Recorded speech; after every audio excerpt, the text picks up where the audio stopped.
So hello and welcome dear friends, कैसे हैं आप लोग। आज बात करेंगे सीए फाइनल एससीएमपी के चैप्टर नंबर 8 जिसका नाम है परफॉर्मेंस मेजरमेंट एंड इवैल्यूएशन। बहुत इंपॉर्टेंट चैप्टर है और इसका पार्ट 1 हम ऑलरेडी डाल चुके हैं यूट्यूब पे, जिसमें हमने सारी इलस्ट्रेशंस और टेस्ट योर नॉलेज के पहले 2 क्वेश्चन सॉल्व कर लिए थे। और उसी सीरीज में अब ये पार्ट 2 ऑफ वीडियो मैं शूट करने जा रहा हूँ, जिसमें हम बचे हुए सभी क्वेश्चन यानी कि क्वेश्चन नंबर 3 से लेके क्वेश्चन नंबर 11 तक जितने भी क्वेश्चन हैं सब यहाँ पर डिस्कस कर लेंगे। और मैं आपको बता दूँ कि अपने आप में इंपॉर्टेंट केस स्टडीज और क्वेश्चन यहाँ पर हम डिस्कस करने वाले हैं, क्वेश्चन 3 टू क्वेश्चन नंबर 11। अब आप पूछोगे कि मैं केस स्टडीज क्यों बोल रहा हूँ, बिकॉज अगर आप क्वेश्चन देख लो क्वेश्चन 11 फॉर एग्जांपल, तो ये अपने आप में एक क्वेश्चन नहीं है दोस्तों, ये प्रॉपर केस स्टडी दी हुई है। और केस स्टडी डाइजेस्ट को रिलीज करने से पहले इस चैप्टर में ये क्वेश्चन ऐड हुआ था और वहां पर हमें डाउट था कि इतना बड़ा क्वेश्चन एग्जाम में आया तो क्या होगा। और फिर वैसा ही केस स्टडी डाइजेस्ट में क्वेश्चंस भी हमने दोबारा से देखे तो हमें कंफर्म हो गया कि भाई इस तरीके के क्वेश्चंस बहुत इंपॉर्टेंट है। मैं स्पेसिफिकली क्वेश्चन 11 की बात कर रहा हूँ। ये comprehensive case study based questions हैं जो इस चैप्टर में देखने को मिलते हैं।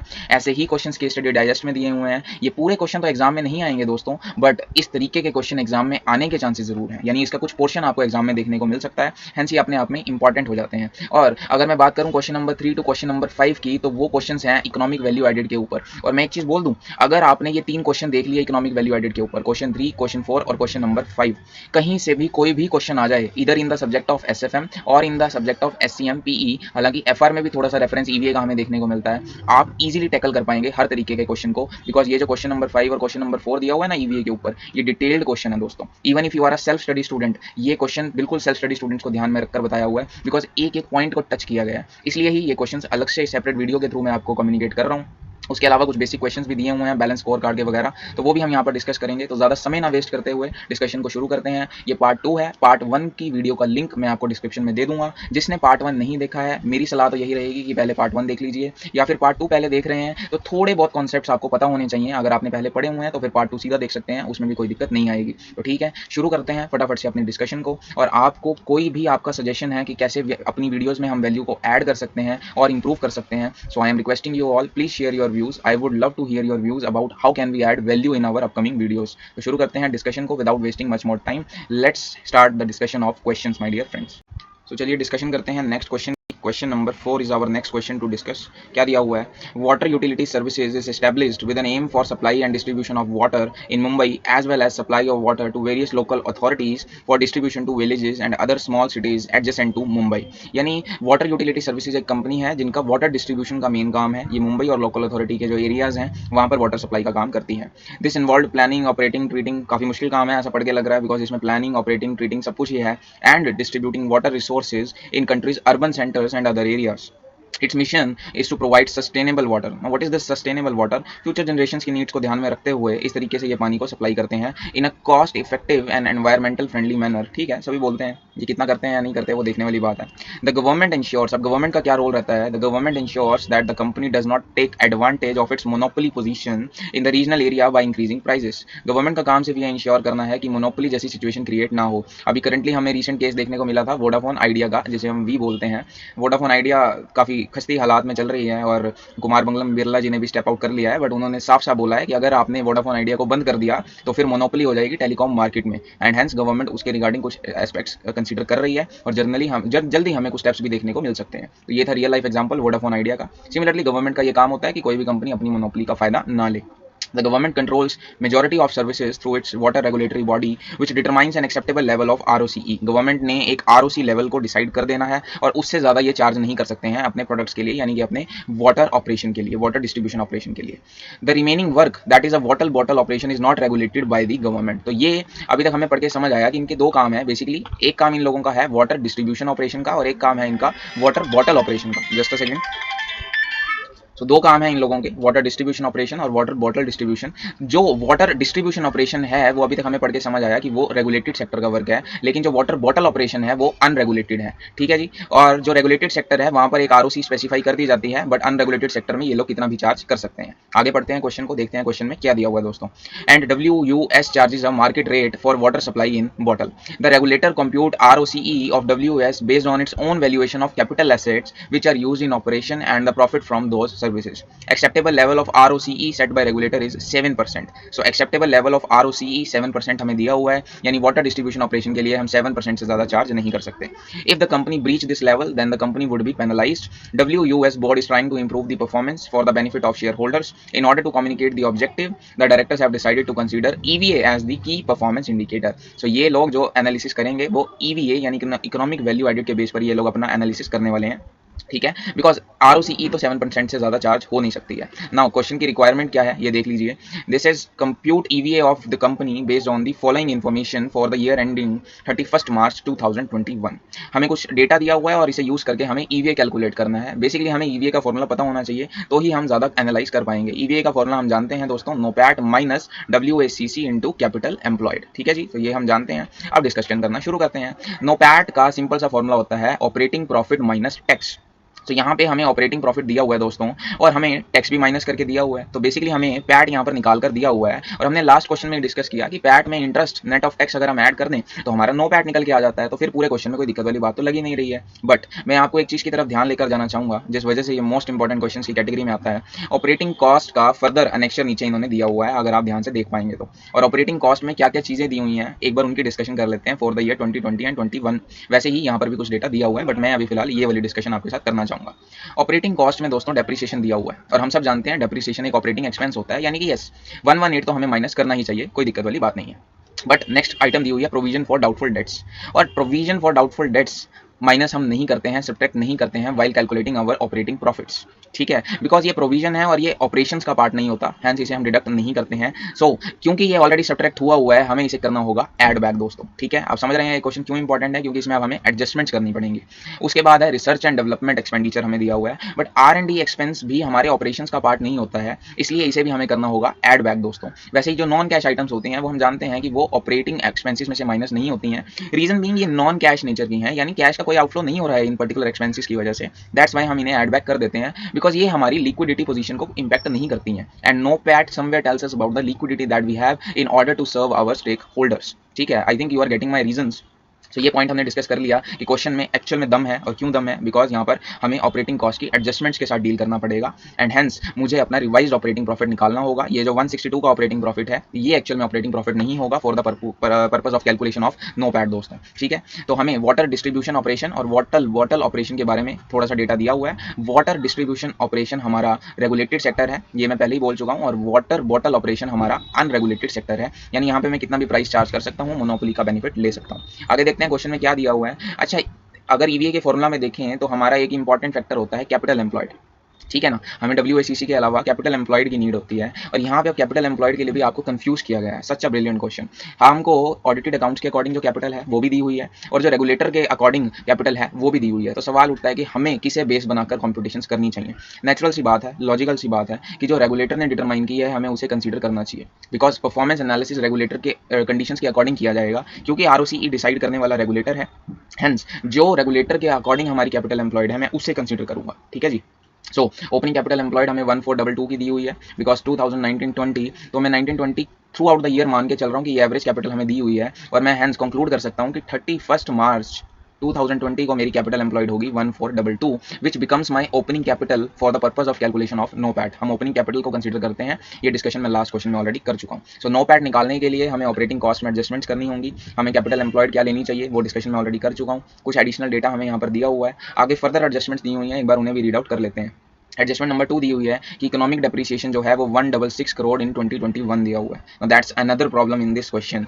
हमें यहाँ पे 118 की जो डेप्रिसिएशन दी हुई है वो हमारी अकाउंटिंग डेप्रिसिएशन है दोस्तों, बिकॉज सेकंड एडजस्टमेंट पढ़ने के बाद मुझे क्लियर हुआ कि हमारी इकोनॉमिक डेप्रिसिएशन तो 166 करोड़ रुपीस की है जो हमें सब्ट्रैक्ट करनी चाहिए थी, बट एक्चुअल में हमने 118 अकाउंटिंग डेप्रिसिएशन को सब्ट्रैक्ट किया हुआ है. तो यहाँ पर जो डेप्रिसिएशन में सब्ट्रैक्ट करनी चाहिए थी मुझे वो एक्चुअल में 166 करोड़ की करनी चाहिए थी. तो ऑब्वियसली मैं अपने ऑपरेटिंग प्रॉफिट में 118 को एड बैक कर दूंगा और लेस करूंगा 166 को, जैसे हम DT में PGBP के क्वेश्चंस में करते हैं दोस्तों. चलिए आगे डिस्कशन करते हैं क्वेश्चन को. करंट ईयर का टैक्स पेड हमें दिया हुआ है 18 करोड़ का और डेफर्ड टैक्स दिया हुआ है 16.8 करोड़ का. ठीक है, आपने FR में आई होप इंडियस 12 अच्छे से पढ़ा होगा तो दोनों में फर्क आप समझते हैं. और अगर मैं अकाउंट्स के परस्पेक्टिव से देखूं, मेरा इस बार का टोटल टैक्स बनता है 18 प्लस 16.8 करोड़, बिकॉज 16.8 मेरा डेफर्ड टैक्स लाइबिलिटी है हेंस जब मैं नो पैट निकाल रहा हूँ तो मुझे टैक्स डिडक्ट करते समय इन दोनों फिगर्स को डिडक्ट करना चाहिए वहाँ पर। This is something which I meant to say here, ठीक है। There was no deferred tax in the before 2021, तो कोई ओपनिंग बैलेंस नहीं है डेफर्ड टैक्स का। The provision for doubtful debts was 9 crore in 2020-21। Provisions को कंसीडर नहीं किया जाता है ऑपरेटिंग प्रॉफिट कैलकुलेट करते वक्त, तो इसकी एडजस्टमेंट भी हमें करनी पड़ेगी अपनी कैपिटल एम्प्लॉयड और नोपैड को कैलकुलेट करते वक्त। तो नोपैड कैलकुलेशन इस क्वेश्चन को समझ लेने के बाद पूरी तरीके से क्लियर हो जाएगी, आपको एटलीस्ट नोपैड निकालने में कोई समस्या नहीं आएगी, फिर चाहे वो एसएफएम का कोई क्वेश्चन आ जाए या फिर एससीएमपी में कोई भी क्वेश्चन आ जाए। This is the most conceptual question on the concept of NOPAT. आगे देख लेते हैं। R and D has been non capitalize, जो आर एंड डी एक्सपेंस है वो नॉन कैपिटलाइज्ड है और इसलिए हमें उसे ऐड बैक करना होगा। It belongs to a new project that will be developed over 5 years and this is the first year of this project. तो कोई दिक्कत नहीं है, हमें तो सिर्फ इतनी बात समझ आई है कि ये नॉन कैपिटलाइज्ड किया गया है, यानी हम इसे ऐड बैक करेंगे अपने ऑपरेटिंग प्रॉफिट को कैलकुलेट करते वक्त। उसके बाद कॉस्ट ऑफ कैपिटल हमें दी हुई है, यहाँ पे डेट प्री टैक्स दिया हुआ है तो हमें आफ्टर टैक्स निकालना होगा, ठीक है, वो हमने लास्ट क्वेश्चन में देख भी लिया है। और गियरिंग का क्या मतलब होता है दोस्तों, यहाँ पे बेसिकली हमें डेट इक्विटी रेशियो दी हुई है। अगर मैं इजी लैंग्वेज में बात करूँ तो डेट इक्विटी रेशियो हमें ये दे रखी है। अब क्वेश्चन की रिक्वायरमेंट क्या है वो देख लेते हैं। सबसे पहले हमें इवैल्यूएट करना है फाइनेंशियल परफॉर्मेंस को, कैसे करेंगे, ईवीए को कैलकुलेट करके। फिर वो कह रहा है कि असेस करो कि क्या डब्ल्यूयूएस कंप्लाई कर रहा है एक्सेप्टेबल आरओसीई लेवल के अकॉर्डिंग, यानी जो वाटर डिस्ट्रीब्यूशन ऑपरेशन का आरओसी रेगुलेटर ने डिसाइड किया था, कितना किया था 7% का, क्या उसके साथ कंप्लाइंस कर रही है कंपनी। तो आइए एक बार चेक कर लेते हैं लगे हाथ। और लास्ट में हमें एडवाइस करना है कि हमें प्रॉफिटेबिलिटी को कैसे इंप्रूव करना है, ठीक है। तो ये तो बहुत ही सिंपल है, आपका जो अनरेगुलेटेड सेक्टर है अब वहां से ज़्यादा प्रॉफिट्स अर्न करने की कोशिश कीजिए, यानी कि जो आपका वाटर बॉटल ऑपरेशन है अब वहां से मैक्सिमम प्राइस चार्ज करने की कोशिश कीजिए, बिकॉज वो एक अनरेगुलेटेड सेक्टर है दोस्तों। तो थर्ड पॉइंट का आंसर मैं ऑलरेडी दे चुका हूँ कि प्रॉफिटेबिलिटी इंक्रीज करने के लिए हमें अपने वाटर बॉटल ऑपरेशन पर जो है वो फोकस करना चाहिए, बिकॉज वो अनरेगुलेटेड सेक्टर है। और वाटर बॉटल ऑपरेशन के जो भी प्रॉफिट्स हैं हम उसे यूज कर सकते हैं वाटर डिस्ट्रीब्यूशन ऑपरेशन में, या फिर वाटर डिस्ट्रीब्यूशन ऑपरेशन के जितने भी प्रॉफिट्स हैं वो यहाँ पर भी हम यूज कर सकते हैं इसे एक्सपैंड करने के लिए, बिकॉज अगर ये एक्सपैंड होगा तो मेरे प्रॉफिट्स फर्दर इंक्रीज होंगे। वहीं अगर पॉइंट 2 की बात करें कि हमें असेस करना है कि क्या आरओसीई लेवल के साथ कंप्लायंस हो रही है, तो आइए एक बार देख लेते हैं फटाफट से कि आरओसीई लेवल के साथ कंप्लायंस हो रहा है या नहीं हो रहा है दोस्तों। देखो ओपनिंग, मैं यहाँ पर आपकी नजर लाना चाहूंगा, हमें ओपनिंग कैपिटल दी हुई है 1422 की, और अभी वाटर डिस्ट्रीब्यूशन ऑपरेशन में मेरा ऑपरेटिंग प्रॉफिट है 95 करोड़ का, यानी मैं एक बार कैलकुलेट कर लूँ मेरा आरओसी लेवल 95, सॉरी परसेंटेज में नहीं आएगा, एब्सोल्यूट फिगर दी हुई है हमें। 95 को अगर मैं डिवाइड करूं 1422 से और मल्टीप्लाई करूं 100 से, तो मेरा अमाउंट आ जाएगा 95 डिवाइड बाय में 1422 इंटू 100, ये आ जाता है 6.68%, यानी 7% से बिलो है। तो मैं बोल सकता हूं कि डेफिनेटली कंप्लाइंस तो की जा रही है, कोई दिक्कत वाली बात नहीं है। अब सिर्फ हमें पार्ट 1 सॉल्व करना है जो है ईवीए का कैलकुलेशन, सो वो मैं आपको ले चलूंगा इसे एक आंसर में। हम ऑलरेडी डिस्कस कर चुके हैं क्वेश्चन में क्या क्या नई चीजें हैं, जस्ट आंसर का एक फॉर्मेट हम यहाँ पर वेरीफाई कर लेंगे और फटाफट से आंसर को भी देख लेंगे, ठीक है। जब मैं स्क्रीन को रोटेट कर रहा होता हूँ हो सकता है मेरी फोटो आपको ढंग से विजिबल ना हो, but that's just a technical glitch, आपकी वो वीडियो बाद में क्लियर हो ही जाती है वैसे भी। सो नो पैट की कंप्यूटेशन हम यहाँ पर देख रहे हैं। 162 करोड़ का हमें ऑपरेटिंग प्रॉफिट दिया हुआ था, जो हमें वाटर डिस्ट्रीब्यूशन ऑपरेशन और वाटर बॉटल ऑपरेशन दोनों का कंबाइंड मिलाकर दिया हुआ था 162 करोड़ का, ठीक है। उसमें हमने ऐड किया है कुछ चीज़ों को, एडजस्टमेंट की हैं और वो हम ऑलरेडी डिस्कस कर चुके हैं।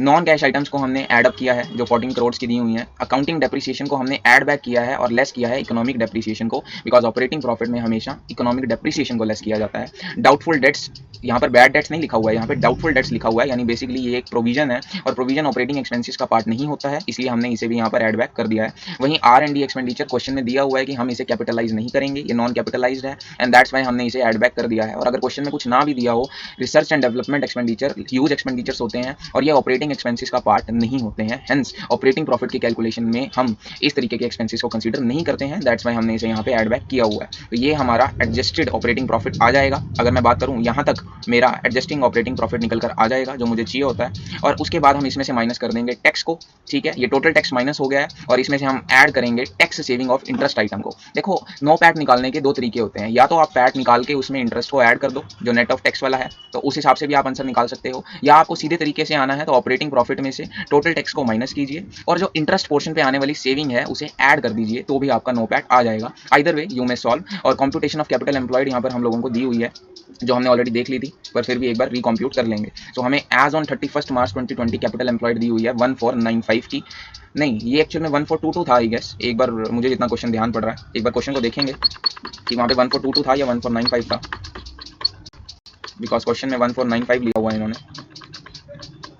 सो ओके, इन्होंने यहाँ पे 1495 लिया हुआ है दोस्तों, यानी कि जो ऑडिटेड अकाउंट्स वाली बैलेंस हमारी कैपिटल एम्प्लॉयड है उसे कंसीडर किया हुआ है। तो यहाँ पे थोड़ा सा मैं आपके साथ एक डिस्कशन करना चाहूँगा। देखो, जब भी हमें एक्सेप्टेबल लेवल ऑफ ROCE निकालना है तो मैं ये वाली कैपिटल एम्प्लॉयड को यूज़ कर रहा था, बिकॉज जो 7% मुझे निकालना है वो मुझे एज पर रेगुलेटर वाली जो कैपिटल एम्प्लॉयड है उसके ऊपर कैलकुलेट करना चाहिए, ठीक है। लेकिन जब मैं EVA का कैलकुलेशन कर रहा हूँ तो मैंने वहाँ पे ऑडिटेड अकाउंट्स वाली कैपिटल एम्प्लॉयड को यूज़ किया है। If frankly you will ask me कि हमें क्या करना चाहिए, ये एक डिबेटेबल पॉइंट है इस क्वेश्चन का, बिकॉज मुझे लगा था कि 1422 ही हम यहाँ पे कंसीडर करके चलें तो कोई इशू वाली बात नहीं है, बट ICI ने यहाँ पर 1495 लिया हुआ है, तो इसका स्पेशल नोट आपको क्वेश्चन में दे देना चाहिए। यहाँ पर 1422 भी यूज हो सकता है, I am very sure on this point as well, but जो ICI कर रहा है हमें वही करना चाहिए। सो ऑडिटेड अकाउंट्स वाला कैपिटल एम्प्लॉयड हमें यहाँ पे कंसीडर करना चाहिए। मैं आंसर पे आ जाता हूँ वापस से, ताकि फर्दर हम डिस्कशन को आगे बढ़ा सकें। यही फायदा होता है ICI के आंसर्स को देखने का, बिकॉज अगर मैं सॉल्व करवाता तो मैं 1422 के अकॉर्डिंग कराता और वो गलत नहीं है, बट ICI ने 1495 ऑडिटेड अकाउंट्स वाली कैपिटल एम्प्लॉयड ली हुई है। उसमें इन्होंने प्रोविजन फॉर डाउटफुल डेट को ऐड अप कर दिया है। देखो, बैलेंस शीट में जो प्रोविजन फॉर डाउटफुल डेट दिया हुआ है वो 9 करोड़ का दिया हुआ है, और करंट ईयर में हमने 4 करोड़ का प्रोविजन बनाया हुआ है, क्वेश्चन में दिया हुआ है। यानी ओपनिंग हमारा जो प्रोविजन रहा होगा वो 5 करोड़ का रहा होगा, ठीक है, क्योंकि 9 करोड़ मेरा क्लोजिंग बैलेंस था और इस ईयर करंट ईयर में मैंने 4 करोड़ का फर्दर प्रोविजन बनाया, तो मेरा ओपनिंग जो है वो क्या रहा होगा, मेरा ओपनिंग प्रोविजन रहा होगा 5 करोड़ का। और ऑपरेटिंग जो नॉन ऑपरेटिंग चीज़ें हैं उन्हें हम कंसीडर नहीं करते हैं। प्रोविजन एक नॉन ऑपरेटिंग एक्सपेंडिचर है, यानी कहीं ना कहीं उससे मेरा कैपिटल कम हो गया होगा, बिकॉज P&L से मैंने चार्ज किया होगा, बट क्योंकि उसे कंसीडर नहीं करना चाहिए था तो मैं अपनी कैपिटल को वापस से इंक्रीज करूंगा for the purpose of my NOPAT calculation. तो यहाँ पे मैंने 1495 यानी कि ओपनिंग कैपिटल एम्प्लॉयड में प्रोविजन को ऐड किया। नॉन कैश आइटम्स को मैंने फर्दर ऐड अप किया है, बिकॉज वो भी कंसीडर नहीं की जाती हैं, उससे हमारे कैपिटल पे कोई फर्क नहीं पड़ता, बिकॉज कैश का कोई आउटफ्लो हो नहीं रहा है, ठीक है। सो मेरी एडजस्टेड ओपनिंग कैपिटल एम्प्लॉयड आ गई 1512 की। ये कैलकुलेशन आपको दोबारा से सुन लेनी चाहिए, समझ लेनी चाहिए, बिकॉज एग्जाम में ये तंग करेगी, 100% तंग करेगी। उसके बाद weighted average cost of capital easily हम निकाल सकते हैं, और फाइनली EVA के कैलकुलेशन के लिए नो पैट मेरे पास 124.2 यहाँ से आ गया, और weighted average cost of capital multiply by में कैपिटल एम्प्लॉयड। नेगेटिव EVA आ रहा है दोस्तों, इकोनॉमिक वैल्यू एडेड एक नेगेटिव फिगर है which is not acceptable. EVA जब तक पॉजिटिव है मैं एक्सेप्ट करूंगा, लेकिन जब वो नेगेटिव हो गया मैं उसे एक्सेप्ट नहीं करूंगा। मुझे हेंस अपनी परफॉर्मेंस को इंक्रीज करने की कोशिश करनी होगी, और वो मैं कैसे कर सकता हूँ, या तो मैं अपने नोपैड को इंक्रीज करने की कोशिश करूँ, या फिर मैं अपने कैपिटल एम्प्लॉयड को कम करने की कोशिश करूँ, और तभी मैं अपने EVA को एक पॉजिटिव फिगर में कन्वर्ट कर पाऊंगा दोस्तों। अब हमें दोनों में से करना क्या चाहिए वो डिपेंड करता है केस टू केस बेसिस पर, बट इस पर्टिकुलर केस में अगर आप मुझसे पूछें, मुझे अपने नोपैड को इंक्रीज करने की जरूरत है, बिकॉज मेरी मोनोपोली है वाटर बॉटल ऑपरेशन में। मैं जितना प्राइस चाहूँ उतना चार्ज कर सकता हूँ, और विद इन अ लिमिट अगर मैं उसे इंक्रीज कर भी दूंगा तो काफ़ी अच्छे प्रॉफिट जनरेट होंगे, जिससे एटलीस्ट मेरा जो EVA है ओवरऑल वो इंक्रीज हो जाएगा। सो डेफिनेटली मुझे उस चीज़ को यूज़ करना चाहिए। इवैल्यूएशन किया हुआ है विच यू में रीड आउट, कोई दिक्कत वाली बात नहीं है। सेकंड पॉइंट था कि क्या एक्सेप्टेबल ROC है। हाँ बिल्कुल एक्सेप्टेबल ROC है, वो हमने कैलकुलेट कर ली थी, और यहाँ पे कैपिटल एम्प्लॉयड यूज हुआ है 1422, यहाँ पर इन्होंने 1495 यूज नहीं किया है। तो ये डिस्कशन मैं ऑलरेडी बता चुका हूँ, ये एक डिबेटेबल डिस्कशन है as per my opinion. Operating margin की बात करें तो डेफिनेटली वाटर बॉटल के जो ऑपरेशन हैं वो ज़्यादा बेटर है, ये क्वेश्चन में हमने पढ़ लिया था, और वाटर डिस्ट्रीब्यूशन ऑपरेशन जो है उसके मार्जिन कम है। रीजन साफ है कि वाटर डिस्ट्रीब्यूशन एक रेगुलेटेड सेक्टर है, और इसलिए यहाँ पर हम ज़्यादा प्राइस नहीं चार्ज कर सकते, इसलिए हमें वाटर बॉटल ऑपरेशन के प्राइजेस को ही ध्यान रखना चाहिए अपने प्रॉफिट्स को मेंटेन करने के लिए, और यही बात यहाँ पर इस पर्टिकुलर पैरा में इन्होंने की हुई है। तो आप एक बार इसे रीड आउट कर सकते हैं, और ये क्वेश्चन के डिस्कशन को हम यहाँ पर खत्म कर सकते हैं, बट इस पैरा को एक बार पढ़ लीजिए ताकि आपको क्वेश्चन की बेहतर समझ आ जाए दोस्तों। तो ये एक अच्छा क्वेश्चन था, बेटर क्वेश्चन था, नो पैट की एक एक पॉइंट को अच्छे से डिस्कशन यहाँ पे की हुई है, इसे इंपॉर्टेंट मार्क कर लीजिए, वन डे बिफोर एग्जाम ये क्वेश्चन देखने। तो चलिए डिस्कशन करते हैं नेक्स्ट क्वेश्चन की दोस्तों, और नेक्स्ट क्वेश्चन है हमारा क्वेश्चन नंबर 5, ठीक है। ये भी इकोनॉमिक वैल्यू एडेड के ऊपर बेस्ड एक क्वेश्चन है, तो फटाफट से इसे खत्म करते हैं पढ़ने के बाद। Beta control is a global leader in manufacturing of commercial building control systems, ठीक है। ये कंट्रोल सिस्टम्स बनाते हैं बिल्डिंग्स के लिए, with over 250 distributors and thousands of installations in more than 50 countries. तो बहुत जानी मानी कंपनी है, ऐसा पढ़ के समझ आता है। Control systems involve air conditioning systems, facility management. Control systems में क्या क्या होता है वो बताया हुआ है। And at BC यानी कि beta control, manufacturing is done at a number of factory sites where some products are easy and largely produce. तो मैन्युफैक्चरिंग ये लोग करते हैं, ठीक है, और प्रोडक्ट्स बनाते हैं। उसके बाद कुछ डेटा दिया हुआ है इस कंपनी के regarding, and BC's mission statement is to keep you ahead through their control systems. कुछ ज्ञान दिया हुआ है, पढ़ लीजिए एक बार। A newly appointed CEO is anxious why about declining share price. Okay, जो नए CEO आए हैं वो बहुत परेशान चल रहे हैं, बिकॉज शेयर प्राइस जो है वो गिरता ही जा रहा है in the last 2 years. And she identified, okay वो एक लेडी है, she identified that the business has grown through acquisition and senior management have focused on making corporate deals but not on making control systems। उन्होंने allegation लगाया है कि senior management का सारा focus सिर्फ कॉर्पोरेट एक्विजिशंस करने में ही था, और उन्होंने कंट्रोल सिस्टम्स को अच्छे से बनाने पर तो फोकस ही नहीं किया।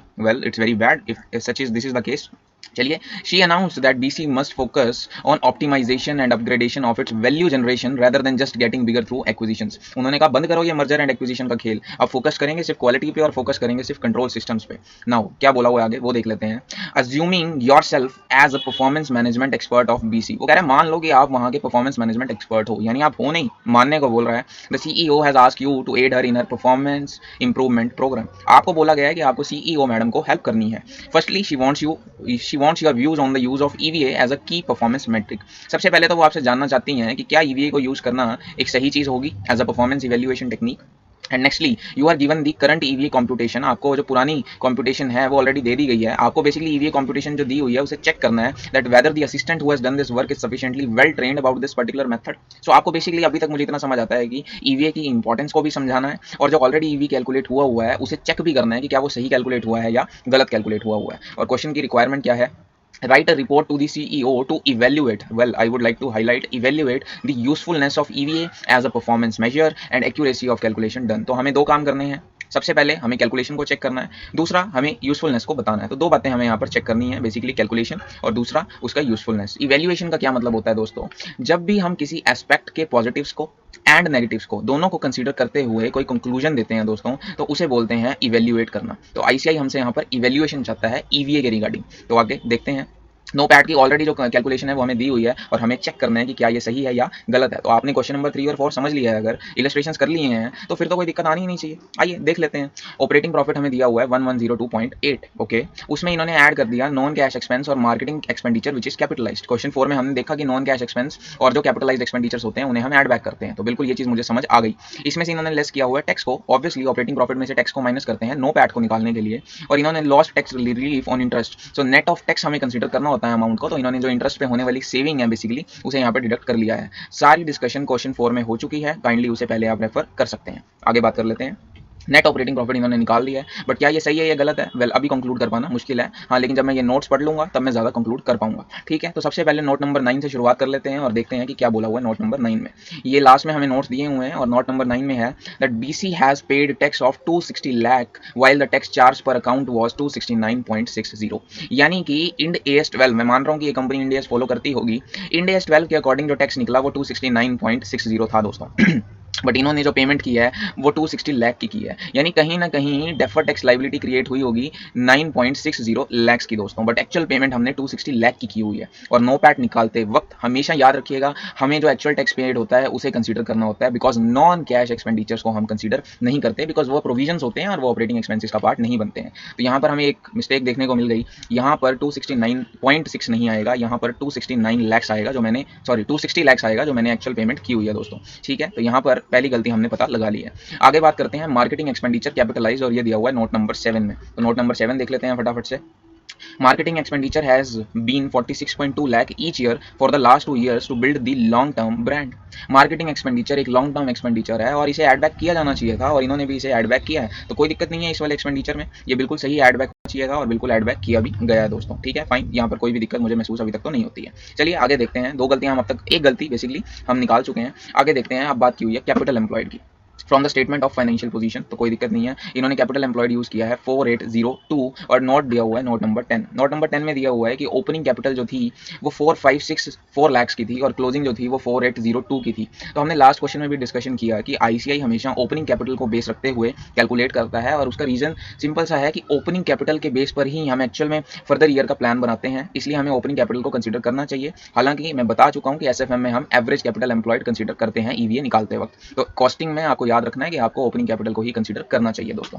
व्यूज दोनों ही ठीक है, दोनों में कोई दिक्कत नहीं है। तो 4564 लाख हमें यहाँ पर कंसीडर करना चाहिए था, जो यहाँ पर नहीं किया गया है। ठीक है, तो हमने एक और मिस्टेक यहाँ पे ढूंढ ली है। आगे बात कर लेते हैं। मार्केटिंग एक्सपेंडिचर कैपिटलाइज किया था इसलिए एड बैक किया हुआ है, जो कि बिल्कुल ठीक है, ये वाला पॉइंट हम ऑलरेडी डिस्कस कर चुके हैं, तो यहाँ पे कोई दिक्कत नहीं है। तो अभी तक हमने दो गलतियां ढूंढ ली हैं। अगर weighted average cost of capital की बात करूँ तो 50-50 रेशियो था, हमने क्वेश्चन में पढ़ा हुआ है, और यहाँ पे 15% जो कॉस्ट ऑफ इक्विटी था उसको 50% से मल्टीप्लाई किया है। बट कॉस्ट ऑफ डेट यहाँ पे 7.8% लिया हुआ है, which is wrong my dear friends. मुझे हमेशा नेट ऑफ टैक्स फिगर लेनी होती है, ये हमने लास्ट क्वेश्चन में भी डिस्कस किया था। तो 7.8% में से 30% का टैक्स माइनस करके जो रेट आएगा वो यहाँ पर मुझे कंसीडर करना चाहिए। तो ये मेरी थर्ड मिस्टेक है इस कैलकुलेशन में। और फाइनली इन्होंने ईवीए कैलकुलेट किया हुआ है, which is of course wrong, उन्होंने गलत कैलकुलेशन की होगी और अब हम इसे करेक्ट करेंगे। तो हमने गलतियों को आइडेंटिफाई कर लिया है और अब हम उसे करेक्ट करने की कोशिश करेंगे।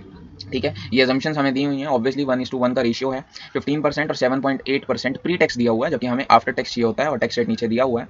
अच्छा, इंटरेस्ट के बारे में बोला हुआ है that interest charge in the period was 163.20। इसकी डिस्कशन अभी कर लेंगे जब हम नोपैड को कैलकुलेट करेंगे। In current fiscal year BC spend 80 lakh in training and development by leveraging the latest technologies including virtual classrooms to deliver highly relevant training. तो training and development पे 80 लाख का एक्सपेंडिचर किया हुआ है दोस्तों, और ट्रेनिंग एंड डेवलपमेंट पे किया हुआ जो भी एक्सपेंडिचर है वो ऑपरेशनल एक्सपेंसेस का पार्ट नहीं है। हेंस जब भी मैं ऑपरेटिंग प्रॉफिट कैलकुलेट करूंगा तो वहां पर मुझे उसे बैक करना होगा दोस्तों। सॉरी, वैसे इतनी स्ट्रेट लाइन में कभी खींच नहीं पाता हूँ, ये पता नहीं आज कैसे हो गई है। तो यहाँ पर बेसिकली एक मिनट मैं थोड़ा सा इसे करेक्ट करने की कोशिश करता हूँ इफ़ इट इज़ पॉसिबल। जी हाँ, ये लाइन हट गई है। देखो, जो भी मैंने एक्सपेंडिचर किया है ट्रेनिंग एंड डेवलपमेंट पे, मुझे उसे ऐड बैक करना होगा, और उसका रीज़न मैंने आपको बता दिया है कि वो ऑपरेशनल नेचर का एक्सपेंस नहीं है, वो लॉन्ग टर्म बेनिफिट हमें देने वाला है। इसलिए अब हमें non cash expenses, marketing expenditure और ट्रेनिंग एंड डेवलपमेंट भी यहाँ पे ऐड बैक करना होगा। फर्दर नोट्स पढ़ लेते हैं एक बार। पॉइंट 7 हम डिस्कस कर चुके हैं। पॉइंट 8 में क्या है, R&D research and development expenditure हमें दिया हुआ है 20 लाख रुपीज़ का for in depth study of TCP/IP protocols. या आपने ITSM में पढ़ा होगा, ट्रांसमिशन कंट्रोल प्रोटोकॉल। ठीक है, the TCP/IP based products have not been launched yet. एक R&D एक्सपेंडिचर किया गया है और इसे भी हम ऐड बैक कर देंगे बिकॉज ये लॉन्ग टर्म एक्सपेंडिचर है, ऑपरेटिंग एक्सपेंस का पार्ट नहीं है। तो क्वेश्चन को अच्छे से डिस्कस कर लिया है, जो भी एरर्स थे वो भी हमने देख लिया है। अब हमें EVA की यूजफुलनेस बतानी है और कैलकुलेशन चेक करनी है। तो कैलकुलेशन तो मैं ऑलरेडी चेक कर चुका हूँ, जो मिस्टेक्स हैं वो हमने आइडेंटिफाई कर ली हैं। और अगर मैं बात करूँ यूजफुलनेस ऑफ EVA की, सो एक थियरी पोर्शन है अच्छा खासा, और यूजफुलनेस में हमें बेसिकली बताना है कि कैसे हम EVA को कैलकुलेट करते हैं। जी हाँ, यूजफुलनेस में अगर आप ये लिख देंगे कि हाउ टू कैलकुलेट EVA, तो आपका बिल्कुल सही आंसर बन जाएगा वो। यहाँ पर हमें इस चीज़ का रेफरेंस देकर आंसर को आगे ले जाना होगा। तो फटाफट से ICAI का आंसर देख लेते हैं, और मिस्टेक्स में आपको सारी डिस्कस कर ही चुका हूँ, तो जस्ट एक ICAI का आंसर देख लेंगे ताकि हमें थोड़ा सा कॉन्फिडेंस आ जाए दोस्तों। तो हम जाने वाले हैं क्वेश्चन नंबर 5 पे। तो ये आ गया है मेरा क्वेश्चन नंबर 5। ये रिपोर्ट तैयार की हुई है, देख लो भाई, जिसको जॉब करनी है, रिपोर्टिंग किस तरीके से करनी होती है वो भी लगे हाथ SCMP के सब्जेक्ट में ही सीख लो। To CEO beta control from performance management expert. हाँ, जब जॉब कर रहे होगे तो अपने आपको एक्सपर्ट मत बोलना, कोई खास दिक्कत नहीं होगी उसमें। और डेटेड सब्जेक्ट दिया हुआ है इवेल्युएशन ऑफ EVA, और उसके बाद उन्होंने बताना शुरू किया है। सबसे पहले EVA के बारे में बताया है, और बताना भी चाहिए कि EVA होता क्या है, इसके बेनिफिट्स क्या होते हैं। EVA links the operating returns to the assets, assets के साथ लिंक कर देता है ये रिटर्न्स को। कुछ ज्ञान दिया हुआ है, थोड़ा सा आप पढ़ सकते हो। मैं आऊँगा सीधा काम की बात पे, यानी कि हमारी कैलकुलेशन पे। तो नोपैड इन्होंने कैलकुलेट किया हुआ है, ये देखिए ऑपरेटिंग प्रॉफिट लिया, और दो एक्सपेंडिचर्स ऑलरेडी ऐड बैक हुए थे, बट फर्दर दो एक्सपेंडिचर्स इन्होंने ऐड किए हैं जो हम डिस्कस कर चुके हैं, 80 लाख और 20 लाख के। टैक्स यहाँ पे 269.9 सब्ट्रैक्ट हुआ था, जो इन्होंने करेक्ट कर दिया, यानी हमने करेक्ट किया। और लॉस्ट टैक्स रिलीफ मैंने रिकैलकुलेट किया 48.96 का। तो नोपैड मेरा रिवाइज नोपैड आ गया 970.24 लैक्स का। कैपिटल एम्प्लॉयड हम बात कर चुके हैं कि हमें 4564 लेनी चाहिए थी, जो वहाँ पर उन्होंने गलत पिक की हुई थी, और उसमें मार्केटिंग एक्सपेंडिचर को ऐड बैक किया, तो हमारी एडजस्टेड कैपिटल एम्प्लॉयड आ गई 4610.20 की। Weighted average cost of capital में आप देख सकते हैं कि 7. अच्छा ठीक है, इन्होंने 7.8, मैंने आपको बोला था कि 7.8% में से हमें टैक्स को माइनस कर देना है। ठीक है, तो यहाँ पे भी इन्होंने यही चीज़ की हुई है, आप 7.8% का 70% निकाल लीजिए, या आप इस तरीके से कर लीजिए, एक ही बात है। But weighted average cost of capital इन्होंने रिवाइज निकाल ली है, और रिवाइज EVA आपका 498.62 लैक्स आ रहा है, जो वहाँ पर 307 लैक्स अप्रॉक्सीमेटली आ रहा था। So it is a huge difference, और the recomputed EVA has increased from 307 to 498 lakhs, which shows a positive position for BC. So calculation portion हमने एक बार देख लिया है, और अगर बात करें यूजफुलनेस की, तो यूजफुलनेस में बस आपको लिख देना है कि EVA की कैलकुलेशन में क्या स्पेसिफिक पॉइंट्स होते हैं, जो यहाँ पर इन्होंने दिया भी हुआ है। देखो, मैं आपके साथ एक एक पॉइंट डिस्कस कर रहा हूँ, एंड इट इज इंपॉर्टेंट। अगर आपको EVA नहीं आता है तो आप यहाँ पर ये पॉइंट्स को जरूर सुन लीजिए एक मिनट के लिए, अदरवाइज आप स्किप कर सकते हैं बाकी का पोर्शन। नॉन कैश एक्सपेंसेस जो होते हैं वो करेक्टली एडेड बैक किए गए हैं यहाँ पे, because these are expenses which do not effect the cash flow. ठीक है, इसलिए इन्हें एड बैक किया जाता है। वहीं अगर मार्केटिंग एक्सपेंडिचर की बात करें तो it contributes to future value creation, यानी कि ये करंट ऑपरेटिंग एक्सपेंसेस का पार्ट नहीं है, and that's why it is being added while calculating operating profit as well as capital employed. Training and development expenditure operational expenses नहीं होते हैं, इसे इन्हें कैपिटलाइज किया जाना चाहिए, और इसलिए हमें इन्हें एड बैक करना पड़ा अपने ऑपरेटिंग प्रॉफिट में। वहीं R&D एक्सपेंसेस का भी सेम लॉजिक है। अगर टैक्स एक्सपेंसेस की बात करूँ तो it should be tax paid and never it should be tax charge. तो ये चीज़ हम बात कर चुके हैं। WSCC यहाँ पर इनकरेक्ट था, बिकॉज हमें post tax cost of debt लेनी होती है, और generally company takes at least a year time. अब भाई एक ये इंपॉर्टेंट है, इसको जरा ध्यान से सुन लो, ये ICAI का लॉजिक है कि क्यों ओपनिंग कैपिटल एम्प्लॉयड ये यूज करते हैं। ICAI का कहना है that a company takes at least a year time to earn a return on investment, thus capital employed figure should be based on the beginning numbers, या फिर हमें ओपनिंग कैपिटल एम्प्लॉयड क्यों लेनी चाहिए वो समझाया हुआ है। सो आई होप आपको समझ आ गया होगा क्या लॉजिक है EVA के कैलकुलेशंस का। ये पॉइंट्स आपको बहुत ज़्यादा हेल्प करेंगे वो चीज़ बेटर अंडरस्टैंड करने में। तो EVA के ऊपर फाइनली हम सभी क्वेश्चन अब देख चुके हैं। तो एक्स ग्रीटिंग्स एक कोरिया की कंपनी है और ग्रीटिंग कार्ड्स वगैरह में डील करती है। अगर इंडिया में बात करूँ तो ऐसी कौन सी कंपनी है दोस्तों जो दिमाग में आती है, सबसे पहले मेरे माइंड में आता है आर्चीज। आपने नाम तो सुना होगा, आर्चीज भी इसी सब प्रोडक्ट्स में डील करती है जैसे एक्स ग्रीटिंग्स डील करती है। ओके इतना ही नहीं, company also distributes Sunday paper. अब संडे पेपर क्या होता है मुझे नहीं पता, बट ऑब्वियसली पढ़ के ऐसा लग रहा है कि संडे का जो न्यूज़ पेपर है वो भी ये कंपनी ही बनाती होगी, might be. And made eco friendly stationery design and manufactured in Seoul. X home currency is KRW, हाँ ऐसा हमने पढ़ा हुआ है। It is also listed on the stock exchange for last 20 years and current share price is KRW 23.25। ठीक है, आगे देख लेते हैं। You are a management accountant of X greetings and directors have asked you to study X on value based management. आप management consultant हैं और आपको बोला गया है कि वैल्यू बेस्ड मैनेजमेंट के अकॉर्डिंग हमें इसे परफॉर्मेंस वाइज एनालाइज करना है। ये कंपनी की परफॉर्मेंस कैसी है, बेसिकली हमें वैल्यू बेस्ड मैनेजमेंट टेक्निक्स को यूज करते हुए ऐसा कंक्लूड करना है। आगे देखते हैं क्या दिया हुआ है क्वेश्चन में। Conventionally EPS and share price were being used. उन्होंने ये भी बता दिया है कि अभी तक हम ईपीएस और शेयर प्राइस के बेस पर डिसाइड करते थे कि कंपनी अच्छा परफॉर्म कर रही है या बुरा परफॉर्म कर रही है, बट अब एज अ मैनेजमेंट कंसल्टेंट हमें यूज करना है वैल्यू बेस्ड मैनेजमेंट टेक्निक्स, जो इस क्वेश्चन में हमें दिया भी हुआ है कि हमें इकोनॉमिक वैल्यू एडेड के बेस पर बेसिकली डिसीजन लेना होगा दोस्तों। ठीक है, the propose changes are important and directors require you to have the implications, और हमसे इम्प्लीकेशंस जानना चाहते हैं। वो इम्प्लीकेशंस का क्या मतलब है वो आपको समझ लेना चाहिए। देखो हम अभी तक ईपीएस और शेयर प्राइस के बेस पर कैलकुलेशन कर रहे थे, बट अब हम इकोनॉमिक वैल्यू एडेड के बेस पर कैलकुलेशन करना चाह रहे हैं। तो इम्प्लीकेशंस का मतलब है कि क्या हमारी अप्रोच चेंज करने से आंसर्स में, रिजल्ट्स में भी चेंज आ रहा है क्या ऐसा तो नहीं है कि ईपीएस की वजह से जो कंक्लूजन्स निकल कर आ रहे थे और जो ईवीए की वजह से कंक्लूजन्स निकल कर आ रहे हैं उनमें कोई डिफरेंसेस हैं। तो this is a very strong word, और हम तभी सोचते हैं कि एससीएमपी में हमें मार्क्स क्यों नहीं मिलते हैं, बिकॉज छोटे छोटे वर्ड्स हैं जिनकी इंप्लीकेशंस या जिनकी इंपॉर्टेंस काफी ज्यादा है दोस्तों। कुछ फाइनेंशियल डेटा दिया हुआ है, बट एक बार देख लेते हैं कि क्वेश्चन की एग्जैक्ट रिक्वायरमेंट क्या है। एग्जैक्ट रिक्वायरमेंट है that we need to assess the performance of X greetings using economic value added and analyse. Now I want to highlight this word, analyse and assess the result relative to those of EPS and share price. तो basically उन्होंने बोला ही है कि हमें economic value added निकालना है और उसके रिजल्ट्स को कंपेयर करना है ईपीएस और शेयर प्राइस के रिजल्ट से, और देखना है कि क्या वो सेम डायरेक्शन में मूव कर रहे हैं या डिफरेंट डायरेक्शन में मूव कर रहे हैं, और अजम्पशंस जो भी होंगी वो हमें बतानी होंगी। तो हम ईवीए निकालते वक्त कुछ अजम्पशंस लेते हैं। अगर आपने फर्स्ट वीडियो ध्यान से सुना है तो हमने वहाँ डिस्कस किया था, तो वो अजम्पशंस अगर हम ले रहे हैं तो हमें क्लियरली स्टेट करना होगा। अब मैंने कुछ वर्ड हाईलाइट किया है, यहाँ पर दिया हुआ है एनालाइज। देखो एनालाइज से आपको समझना होगा कि एनालाइज का मतलब क्या होता है। एनालाइज का बेसिक मीनिंग होता है कि डेटा को यूज करना, उसके बाद रिलेशनशिप्स फॉर्म करना, और रिलेशनशिप्स के फॉर्म करने के बाद डिटेल्ड एक्सप्लेनेशन देकर आंसर्स को कंक्लूड करना। तो एनालाइज का ये मीनिंग होता है दोस्तों। अच्छा, ये मैं कहाँ से बता रहा हूँ आपको, तो मैं आपको एक चीज़ और भी दिखा देना चाहता हूँ, अगर मेरे पास वो शीट अवेलेबल है तो।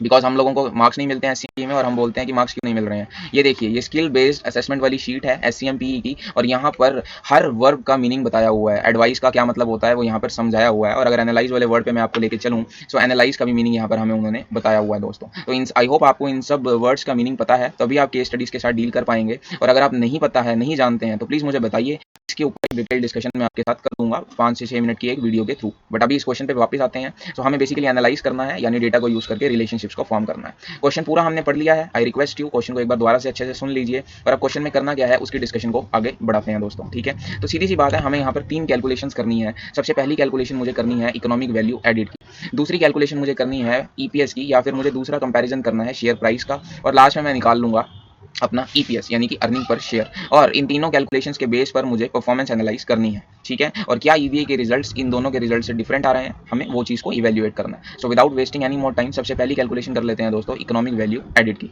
ठीक है, इकोनॉमिक वैल्यू एडेड का क्या फॉर्मुला होता है ये हम ऑलरेडी लास्ट वीडियो में डिस्कशन कर चुके हैं, स्टिल मैं आपकी रेफरेंस के लिए यहाँ मेंशन कर रहा हूँ। NOPAT minus weighted average cost of capital into capital employed. ठीक है जी, और कैपिटल एम्प्लॉयड यहाँ पे एवरेज कैपिटल एम्प्लॉयड होता है, बट आईसीआई ने इस पर्टिकुलर क्वेश्चन में ओपनिंग कैपिटल एम्प्लॉयड को कंसीडर किया हुआ है। सो ये एक अजम्पशन बेस्ड थिंग है। ज़्यादातर एसएफएम के क्वेश्चंस में हम एवरेज लेते हैं, बट आईसीआई ने यहाँ एवरेज यूज़ नहीं किया है, तो हम वो अजम्पशंस दे सकते हैं। सो ओपनिंग कैपिटल एम्प्लॉयड जो है वो हमें ऑलरेडी क्वेश्चन में दी हुई है, नथिंग टू कैलकुलेट हियर। ठीक है, उसके बाद हमें चाहिए weighted average cost of capital, because EVA के फॉर्मुला में weighted average cost of capital का यूज होता है। तो देख लेते हैं, हमें कैपिटल स्ट्रक्चर दिया हुआ है 40:60 का, यानी डेट टू इक्विटी 40:60 का शेयर है दोनों ही ईयर्स में, चाहे वो 2021 की बात हो या 1920 की बात हो। और कॉस्ट ऑफ कैपिटल्स हमें दी हुई है इक्विटी की भी और डेट की भी, बट डेट का मुझे प्री टैक्स रेट दिया हुआ है। और हम सब जानते हैं, हमने एसएफएम पढ़ा हुआ है, सीआईपीसी में हम इंटर पढ़ के आए हैं कि जब भी वेटेड एवरेज कॉस्ट ऑफ निकालना होता है कैपिटल, तो हम डेट का आफ्टर टैक्स रेट लेते हैं। यानी मैं यहाँ पर 8% नहीं लूंगा, मैं 8% में से टैक्स को डिडक्ट करके जो रेट आएगा वो वाला रेट लूंगा। ठीक है, सो फटाफट से कैलकुलेशन कर लेते हैं। 8 माइनस 30%, 30% मुझे टैक्स का रेट दिया हुआ है, तो मेरा यहाँ पे बेसिक आंसर आ जाएगा 5.6% का। वैसे ही अगर मैं 6 में से 30% माइनस करूं तो मेरा आंसर आ जाएगा 4.2 का। तो मुझे आफ्टर टैक्स रेट भी अब मिल चुके हैं। अब मैं इजीली निकाल सकता हूं अपना weighted average cost of capital. ठीक है, so weighted average cost of capital की कैलकुलेशन मैं यहां पर कर रहा हूं in order to save time and space. तो ठीक है, weighted average cost of capital for the year 2021 कैसे निकलेगा? 14.2 मेरा इक्विटी का रेशियो है और इक्विटी का प्रपोर्शन कितना है? 60% का प्रपोर्शन है। वहीं पर अगर मैं डेट के रेट की बात करूं तो 5.6% का रेट है और डेट का प्रपोर्शन दिया हुआ है 40% का। सो अगर अब मैं कैलकुलेट करूं 1 मिनट के लिए, 14.2 मल्टीप्लाई बाय में 60% एम प्लस और 5.6 मल्टीप्लाई बाय में 40% एम प्लस, सो 10.76। जी हाँ, मेरा आंसर निकल कर आ गया है 10.76 का। सो मैंने इस पर्टिकुलर ईयर के लिए weighted average cost of capital भी निकाल ली है। सिमिलरली हम 1920 के लिए भी weighted average cost of capital calculate कर सकते हैं। और अब नेक्स्ट बात आ रही है हमारी नो पैट की। तो हमें नो पैट निकालना है और नो पैट के लिए मुझे दो चीज़ें दी हुई हैं, profit after interest and tax और इंटरेस्ट। यानी कि मुझे पैट दिया हुआ है और अगर मैं पैट में इंटरेस्ट को ऐड कर देता हूँ, बट इंटरेस्ट ऐसा वैसा नहीं, इंटरेस्ट जो ऐड होता है वो नेट ऑफ टैक्स वाला इंटरेस्ट ऐड होता है हमेशा। तो क्योंकि ये जो इंटरेस्ट है ये मुझे बिफोर टैक्स दिया हुआ है, मुझे ये भी निकालना होगा नेट ऑफ टैक्स। यानी मैं इन दोनों फिगर्स में से भी टैक्स को 30% को माइनस करके जो फिगर आएगी वो ऐड कर दूंगा अपने पैट में, तो मेरा आंसर आ जाएगा नो पैट वाला। ठीक है जी। सो तीनों कैलकुलेशन हम कर सकते हैं, नो पैट की भी, WACC की भी और कैपिटल एम्प्लॉयड की भी, और हमारा आंसर आ जाएगा इकोनॉमिक वैल्यू एडेड वाला। ठीक है, तो ये हम कैलकुलेशन अभी कर लेंगे साइड में जाकर। पर अब मैं बाकी दो डिस्कशन पर 1 मिनट के लिए आ जाना चाहता हूँ। अगली डिस्कशन है शेयर प्राइस के ऊपर और ईपीएस के ऊपर। तो उसके लिए कुछ डेटा हमें दिया हुआ है और मैं वो एनालाइज आपके साथ करना चाहूंगा क्वेश्चन में ही। स्टॉक मार्केट इन्फॉर्मेशन दी हुई है। देखो, average number of shares same है हमें, लेकिन अगर मैं मार्केट इंडेक्स की बात करूं, stock market all share index हमें दिया हुआ है। अगर आप जानते हैं कोरिया के इंडेक्स को कॉस्पी बोलते हैं, हमने एसएफएम में पढ़ा हुआ है अगर आपको याद हो तो अगर मैं ओवरऑल परफॉर्मेंस देखूं, सो 1920 में 2561 पे था ये इंडेक्स और आज ये 1985 पर आ गया है। यानी ओवरऑल शेयर मार्केट जो है वो फॉल डाउन करी है। रेड में दिख रहे हैं हमें शेयर्स के जो भी इंडिकेशंस हैं, यानी पूरी मार्केट सफर कर रही है। और वहीं पर अगर शेयर प्राइस की बात करूं तो 24.4 का शेयर प्राइस था लास्ट ईयर, लेकिन करंटली अब वो 22.5 रुपीज़ का रह गया है। यानी इस कंपनी का भी overall share price last year से डाउन गया है, यानी ये भी रेड में मार्क हुआ है। तो अगर मैं स्टॉक मार्केट इंडेक्स या शेयर प्राइस के बेस पे बात करूं, डेफिनेटली परफॉर्मेंस जो है वो फॉल डाउन हुई है। बट अगर मैं इकोनॉमिक वैल्यू एडेड वाली कैलकुलेशंस देखूं तो मैं ज़्यादा कंक्लूड कर पाऊंगा। तो देख लेते हैं इकोनॉमिक वैल्यू एडेड की कैलकुलेशन आईसीआई के आंसर में ही, और एक बार उनका आंसर भी रेफर कर लेंगे और फिर अपना कंक्लूजन निकालना शुरू करेंगे। सो मैं ले आता हूँ आपको आईसीआई के आंसर पे जो हम स्टडी मैट से देख रहे हैं। तो ये आ गया मेरा क्वेश्चन नंबर 3 और इसकी फटाफट से हम कैलकुलेशंस देख लेते हैं। ठीक है, तो चलिए शुरू करते हैं। सबसे पहले इन्होंने इकोनॉमिक वैल्यू एडेड कैलकुलेट किया है। देखिए, इन्होंने पैट में इंटरेस्ट नेट ऑफ टैक्स को ऐड किया तो नो पैट इन्होंने निकाल लिया, और यहाँ पे इन्होंने ओपनिंग कैपिटल एम्प्लॉयड को यूज़ किया है, जबकि मैंने आपको बोला कि एसएफएम में हमने पढ़ा हुआ है कि हम यहाँ पे एवरेज कैपिटल एम्प्लॉयड भी ले सकते हैं। तो ठीक है, आपको अपनी अजम्पशन दे देनी चाहिए ऐसे केसेस में। ठीक है, कुछ अजम्पशन यहाँ पर ली गई हैं दोस्तों जो हम देख सकते हैं, और ये हमें क्लियरली मेंशन करनी है जब भी हमें इकोनॉमिक वैल्यू एडेड निकालना है। ये अजम्पशंस मेंशन करना मैंडेटरी है। एनी हाउ, नो पैट हमने निकाल लिया है और अब हमें चाहिए weighted average cost of capital और ओपनिंग कैपिटल एम्प्लॉयड तो हमें मिला ही हुआ है। तो देखिए 10.76 हमने निकाला ही था और सिमिलरली दूसरे ईयर के लिए 8.58 निकल गया है। सो हमारे पास सब चीज़ें आ गई हैं जो ईवीए निकालने के लिए हमें चाहिए। तो दोनों सालों का जो ईवीए है वो क्या क्या आया? अगर मैं 2020 और 21 की बात करूं तो 37.03 मिलियंस का इकोनॉमिक वैल्यू एडेड है, जबकि 1920 में ये 53.96 का है। यानी कि अगर मैं कंक्लूड करना चाहूँ on the basis of EVA, तो ईवीए भी फॉल डाउन कर रहा है दोस्तों। जी हाँ, ये पहले 53.96 था लास्ट ईयर, बट अब ये फॉल डाउन हो गए 37.03 आ गया। बट स्टिल ईवीए अभी पॉजिटिव फिगर में है, अभी ईवीए नेगेटिव नहीं आया है। अगर मैं शेयर प्राइस का चेंज देखूं या फिर इंडेक्स का चेंज देखूं तो वो नेगेटिव फिगर्स हैं, बट ईवीए जो है वो अभी भी पॉजिटिव है, और पॉजिटिव ईवीए हमेशा एक्सेप्टेबल सिचुएशन होती है। तो अगर मैं ईवीए के बेस पे एनालाइज करूं, मैं बोल सकता हूं कि कंपनी की परफॉर्मेंस कंपैरेटिवली अभी भी काफ़ी ज़्यादा अच्छी है। ठीक है, और देख लेते हैं आगे। जी हाँ, इन्होंने ईपीएस निकाला है। इन्होंने ईपीएस में सिर्फ एक कैलकुलेशन की है, इन्होंने परसेंटेज चेंज भी निकाल के दिखाया है। ये तो हमने भी डिस्कस किया था कि ईपीएस इनका फॉल डाउन हो रहा है, बट कितना चेंज आ रहा है ईपीएस में वो चीज़ इन्होंने यहाँ कैलकुलेट करके दिखाई हुई है। और इंडेक्स और शेयर प्राइस की भी बात करें तो नेचुरली शेयर प्राइस, कंपनी का शेयर प्राइस 7.79% से फॉल डाउन हुआ है, जबकि अगर ओवरऑल इंडेक्स की बात करूं, जी हाँ कॉस्पी, अगर ओवरऑल इंडेक्स की बात करूं तो 22.49% चेंज देखने को मिला है। यानी कंक्लूड कर सकते हैं हम कि ओवरऑल मार्केट 22.49% से डाउन चल रही है, लेकिन ये कंपनी कंपैरेटिवली सिर्फ 8% से डाउन चल रही है। यानी कंपनी का परफॉर्मेंस ओवरऑल मार्केट के अकॉर्डिंग काफ़ी अच्छा है और इनका ईवीए भी पॉजिटिव है। तो मैं बोल सकता हूँ कि डेफिनेटली कंपनी की performance value based management techniques के अकॉर्डिंग भी काफ़ी ज़्यादा सेटिस्फैक्टरी है, और यही चीज़ यहाँ पर इन्होंने ऊपर आंसर में दी भी हुई है। ठीक है, इन्होंने आंसर कैसे डिस्कस किया है वो देख लीजिए। बिकॉज यहाँ पे हमें एनालाइज करना था। अगर आपको क्वेश्चन याद हो तो सबसे पहले इन्होंने ईपीएस लिया और इन्होंने बताया कि हाँ ईपीएस डाउन हो रहा है कंपनी का, ये बात हम समझते हैं। शेयर प्राइस और इंडेक्स की बात करें तो वो भी कंपनी का डाउन गया है लास्ट ईयर से, but comparative to the whole market में 22.49% का डिक्लाइन है, जबकि शेयर प्राइस इस कंपनी का सिर्फ 7.79% से ही फॉल डाउन हुआ है। यानी कंपनी का जो है वो एक बेटर प्रोस्पेक्ट देखने को मिल रहा है as compare to the whole market. और इकोनॉमिक वैल्यू एडेड के बेस पर भी उन्होंने वही बात की है कि हम मानते हैं कि no doubt EVF falls but still value is generated, अभी भी पॉजिटिव ईवीए देखने को मिल रहा है, hence we can conclude the performance is acceptable. ये मैं मार्क करना चाहूंगा, performance is acceptable. So conclude even in the bearish market greetings X greetings is capable to generate value. तो हमने पूरे तरीके से इसे एनालाइज कर लिया है। इस क्वेश्चन को आई थिंक काफी ज्यादा समय दे दिया, इतना ये डिजर्व नहीं करता था, but to highlight the importance of this word analyse. तो चलिए डिस्कशंस करते हैं नेक्स्ट क्वेश्चन की, जो बेस्ड है on the concept of balance score card. तो बैलेंस स्कोर कार्ड के ऊपर क्वेश्चन नंबर 6 और क्वेश्चन नंबर 7 आई गेस दोनों बैलेंस स्कोर कार्ड के ऊपर हैं। तो हम इसके डिस्कशन फटाफट से शुरू करते हैं। एंड आई होप आपको पता है कि बैलेंस स्कोर कार्ड क्या होता है। बैलेंस स्कोर कार्ड एक रिपोर्टिंग का टेक्निक है जिसमें हम 4 फैक्टर्स को कंसीडर करते हुए रिपोर्टिंग करते हैं, ठीक है। अब वो 4 फैक्टर्स कौन से होते हैं हमें वो यहाँ पर डिसाइड करने की जरूरत है। तो वो 4 मेजर्स मैं आपको बताऊंगा। सबसे पहला होता है फाइनेंशियल मेजर दोस्तों, ठीक है। उसके बाद जो नेक्स्ट मेजर हम कंसीडर करते हैं वो होता है कस्टमर पर्सपेक्टिव से मेजर देखते हैं, ठीक है। थर्ड वन हमारे पास होता है इंटरनल बिजनेस पर्सपेक्टिव से, हम कितना ग्रो कर रहे हैं, इस इंटरनल बिजनेस पर्सपेक्टिव बोलते हैं। और अगर मैं इन लास्ट बात करूं फोर्थ, तो ये मेरा होता है लर्निंग एंड ग्रोथ पर्सपेक्टिव। जो हमने केस स्टडी डाइजेस्ट वाली वीडियो अपलोड की थी तो हमने उसमें डिटेल्ड डिस्कशन की थी इन चारों के बारे में, बट जिन्होंने वो वीडियो नहीं देखा है उसका लिंक मैं यहाँ पर अटैच कर दूंगा। और यहाँ पर मैं थोड़ा सा ओवरव्यू आपको इन चारों के बारे में दे देता हूँ। I am sorry for my poor hand writing, but I hope आपको समझ आ गया होगा कि 4 पर्सपेक्टिव्स के बेस पर हम बैलेंस स्कोर कार्ड में रिपोर्टिंग करते हैं। Financial perspective, customer perspective, internal business perspective और fourth one is learning and growth perspective. Financial perspective में हमारा मेन फोकस होता है हमारे प्रॉफिट्स के रिगार्डिंग, हमारे फाइनेंशियल फिगर्स के रिगार्डिंग, और हम वो देखते हुए रिपोर्टिंग करते हैं इस पॉइंट के ऊपर। वहीं अगर मैं कस्टमर पर्सपेक्टिव की बात करूं दोस्तों, तो कस्टमर कितना सेटिस्फाइड है हमसे उसको ध्यान में रखते हुए यहाँ पर रिपोर्टिंग की जाती है। अगर इंटरनल बिजनेस पर्सपेक्टिव की बात करूं तो हमारे इंटरनल ऑपरेशंस कितने स्ट्रॉन्ग हैं, हम एक प्रोडक्ट से दूसरे प्रोडक्ट पर कितना इंपैक्ट डाल पा रहे हैं, कितना क्रॉस सेल कर पा रहे हैं। यानी अगर मेरी कंपनी 4 तरीके के कैलकुलेटर्स बना रही है तो एक कैलकुलेटर की सेल बढ़ने से क्या दूसरे की भी सेल बढ़ रही है, वो डिस्कशन होती है इंटरनल बिजनेस पर्सपेक्टिव में। And in the last comes learning and growth perspective. यहाँ पर हमारे एम्प्लॉइज की डेवलपमेंट को ध्यान में रखते हुए रिपोर्ट की जाती है कि वो लोग कितना लर्न कर रहे हैं, कितना ज़्यादा डेवलप कर रहे हैं, कितना ज़्यादा ग्रो कर रहे हैं। So this is basically what balance score card is all about. Question number 6 पढ़ना शुरू करते हैं।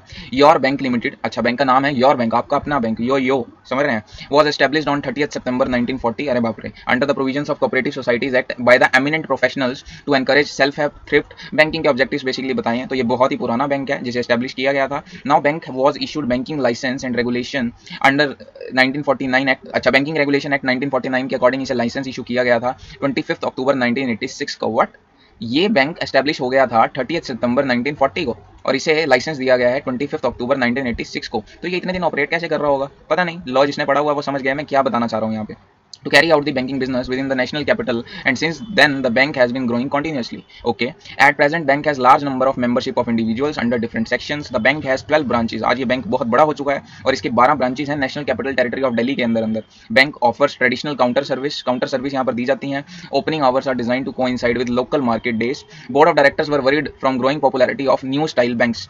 न्यू स्टाइल बैंक्स, जी हाँ आपने सुना है कोटक महिंद्रा का 811 या कुछ ऐसे करके सेविंग अकाउंट आता है जो ऑनलाइन ही ऑपरेट करता है, आपको बैंक विजिट करने की ही जरूरत नहीं है। तो ये न्यू स्टाइल बैंक्स की बात हो रही है। बट जो हमारे वाला बैंक है यानी कि हमारा अपना बैंक, ये अभी भी काउंटर सर्विसेज पर डिपेंड करता है। These banks offer diverse range of services such as direct access to executive management, a single point of contact to coordinate all banking needs, appointment banking to save time. Appointment banking, what is this? Free online banking services 24/7, free unlimited ATM access. तो बिल्कुल practical case study लग रही है, actual में भी ऐसा हो रहा है। It has now been decided that the bank will focus on what customers want. हमारे अपने बैंक ने भी अब डिसाइड किया कि जो कस्टमर्स को चाहिए अब हम फाइनली उन्हें वही देने की कोशिश करेंगे। And will use a balance score card to achieve this goal. और इन्होंने अपनी परफॉर्मेंस मेजरमेंट के लिए बैलेंस स्कोर कार्ड टेक्निक को यूज करने का डिसाइड किया है। Now, what is the requirement of this question? Finally, produce for each of the 3 non-financial perspective. अरे इन तीनों में से नॉन फाइनेंशियल कौन से हैं भाई? एक ही फाइनेंशियल है, बाकी तीनों तो नॉन फाइनेंशियल ही हैं, यानी कि customer perspective, internal business perspective और learning perspective. So produce for each of the 3 non financial perspective of a balance score card and objective and a performance measure that the bank could use with appropriate reasons. तो हमें तीनों perspective के respect में एक एक objective और एक एक मेजर बताना है दोस्तों। तो बड़ा सिंपल है, मैं आपको एक एक ऑब्जेक्टिव बता देता हूँ और फिर आईसीआई वाला आंसर भी देख लेंगे, ठीक है। थोड़ा सा स्पेस क्रिएट करते हैं। ठीक है, शुरू करते हैं डिस्कशन को। देखो, सबसे पहला नॉन फाइनेंशियल पर्सपेक्टिव हमारा आता है कस्टमर पर्सपेक्टिव। और अगर मैं कस्टमर पर्सपेक्टिव से डिस्कशन करूं दोस्तों, तो मेरा ऑब्जेक्टिव क्या हो सकता है? देखो, ज़्यादा से ज़्यादा कस्टमर मेरे बैंक में आए, मेरा ऑब्जेक्टिव ये होना चाहिए, ठीक है। और ये मैं कैसे चेक करूंगा कि कितने अकाउंट्स ओपन हो रहे हैं, कितने नए अकाउंट्स खुल रहे हैं, कस्टमर कितना लॉयल है, यानी अकाउंट क्लोजर कितने कम है। सो कस्टमर पर्सपेक्टिव से मैं बात करूं तो मेरा ऑब्जेक्टिव यही होगा कि कितने ज़्यादा कस्टमर मुझसे सेटिस्फाई हैं, कितने अकाउंट्स खुल रहे हैं और कितने अकाउंट्स क्लोजर का जो रेट है वो कम हो रहा है, ठीक है। ये मैंने आपको ऑब्जेक्टिव और मेजर बता दिया है, आईसीआई का आंसर अभी देख लेंगे। वहीं अगर कस्टमर के अलावा मैं बात करूं इंटरनल बिजनेस के बारे में, इंटरनल बिजनेस पर्सपेक्टिव से अगर हम बात करें तो यहाँ पे हमारा ऑब्जेक्टिव क्या होना चाहिए दोस्तों? यहाँ पर हमारा ऑब्जेक्टिव होना चाहिए क्रॉस सेलिंग का दोस्तों। अगर किसी ने हमारे बैंक में एक सेविंग अकाउंट खुलवाया है तो क्या वो एफडी भी हमारे बैंक में करवा रहा है? क्या वो करंट अकाउंट भी हमारे बैंक में खुलवा रहा है? इसे बोलते हैं क्रॉस सेलिंग। एक प्रोडक्ट से वो इतना खुश हो गया कि वो बाकी सब सर्विसेज भी हमारे बैंक से ले रहा है, and this factor relates to internal business perspective, ठीक है। और इसका मेजरमेंट भी मैंने आपको बता दिया है, ठीक है। हमारा ऑब्जेक्टिव होगा क्रॉस सेलिंग करना, और इसका मेजरमेंट हम कैसे करेंगे कि कितने ज़्यादा वो सर्विसेज हमसे ले रहा है, कितनी ज़्यादा सर्विसेज हम उसे दे पा रहे हैं। अब बात करते हैं लास्ट पर्सपेक्टिव की, लास्ट नॉन फाइनेंशियल पर्सपेक्टिव की रादर, तो वो है हमारा लर्निंग एंड ग्रोथ पर्सपेक्टिव दोस्तों, ठीक है। लर्निंग एंड ग्रोथ पर्सपेक्टिव के लिए हम देखेंगे कि हमारी एम्प्लॉइज़ की डेवलपमेंट कितनी हो रही है, कितना लेबर टर्नओवर रेशियो जो है हमारा वो डिक्रीज रेट पर जा रहा है, और इस बेस पे हम रिपोर्टिंग कर सकते हैं दोस्तों। तो एक एक ऑब्जेक्टिव और एक एक मेजर हमने डिसाइड करना है, जो मैंने आपको बता दिया है। एक बार आईसीआई का आंसर देख लेते हैं कि आईसीआई ने कौन कौन से ऑब्जेक्टिव और मेजर्स अपने आंसर में लिखे हैं दोस्तों, ठीक है। तो ये क्वेश्चन नंबर 6 था आई गेस, और क्वेश्चन नंबर 6 के आंसर पे चलते हैं फटाफट से।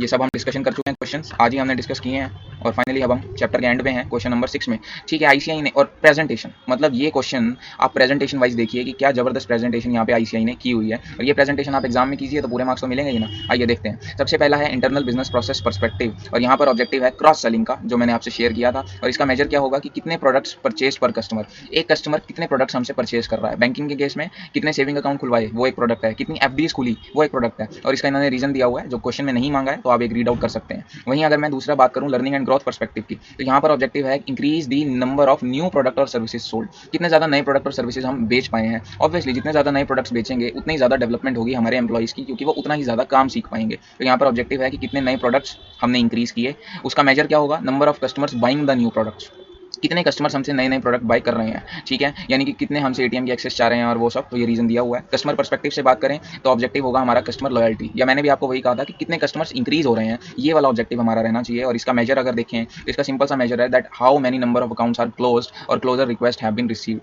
कितना कस्टमर मेरा लॉयल है, क्या वो मुझे छोड़कर जा रहा है, क्या वो अकाउंट क्लोज करा कर जा रहा है या नहीं करा रहा। तो बस एक एक ऑब्जेक्टिव और एक एक मेजर हमने यहाँ पे बता दिया है, सिंपल सी बात थी। एक रीजनिंग उन्होंने दी हुई है जो आप पढ़ सकते हैं, बट क्वेश्चन में उन्होंने पूछा नहीं है। और एक लाइन लास्ट में दी हुई है आईसीआई ने कि other objectives and measures are also possible here, but bank के गोल से जुड़े हुए होने चाहिए। सो जो बातें मैंने बोली थी आप वो लिख दो, जो आईसीआई के आंसर में है वो लिख दो, आपके माइंड में कुछ और पॉइंट्स हैं वो भी लिख दो, बट सिर्फ बैंक के गोल से वो रिलेट करने चाहिए और आपको पूरे नंबर मिल जाएंगे दोस्तों। ये था हमारा क्वेश्चन नंबर 6। आइए फटाफट से बाकी के क्वेश्चन को भी निपटाते हैं। मैं ले चलता हूँ आपको क्वेश्चन नंबर 7 के ऊपर दोस्तों, ठीक है। ऊपर आएंगे, जी हाँ, हम आ गए हैं अपने क्वेश्चन नंबर 7 पे, और इसकी डिस्कशन करते हैं फटाफट से शुरू। B steel is a leading manufacturer, okay, B steel एक कंपनी है जो लीडिंग मैन्युफैक्चरर है flat and long products and have state of the art plants. अच्छा, कुछ अलग ही बेच रहे हैं ये, मुझे समझ नहीं आया वैसे, flat and long products and have state of art plants क्या चीज़ होती है ये। These plants manufacture value added products covering entire steel value chain right from coal mining to manufacturing pig iron, okay. कुछ बी स्टील्स जो है वो steel से रिलेटेड कुछ प्रोडक्ट्स बनाती है which I am not aware of, but आगे क्या दिया हुआ है, the rock solid foundation combined with non stop upgradation and innovation has enabled B steels to surpass its goals constantly. अभी तक इतना समझ आया कि बी स्टील्स काफी सक्सेसफुल ऑर्गेनाइजेशन है अपनी पर्टिकुलर फील्ड में, ठीक है। आगे बात करते हैं। अब हमें डेटा दिया हुआ है यहाँ पे, it is preparing it's balance score card for the year 2021, it has identified following specific objectives for the 4 perspective, यानी कस्टमर, फाइनेंशियल, इंटरनल बिजनेस और लर्निंग एंड ग्रोथ, उन चारों पर्सपेक्टिव्स के लिए इन्होंने कुछ डेटा या कुछ मेजर्स इन्होंने डिसाइड किए हैं। यानी लास्ट क्वेश्चन में हमने ऑब्जेक्टिव्स खुद से डिसाइड किए थे, बट यहाँ पर हमें ऑब्जेक्टिव्स ऑलरेडी उन्होंने आइडेंटिफाई करके दे दिए हैं दोस्तों, ठीक है। Now B steels has collected key performance indicators, यानी कि यहाँ पर हमें ऑब्जेक्टिव्स ही नहीं, हमें मेजर्स के बारे में भी बता दिया गया है जो पिछले क्वेश्चन में हमने खुद से निकाले थे, to measure progress towards achieving its specific objectives. The KPIs यानी कि ये जो मेजर्स हैं, एंड कॉरेस्पॉन्डिंग डेटा यानी कि ऑब्जेक्टिव्स, या फिर हम इन्हें क्रिटिकल सक्सेस फैक्टर भी बोलते हैं दोस्तों।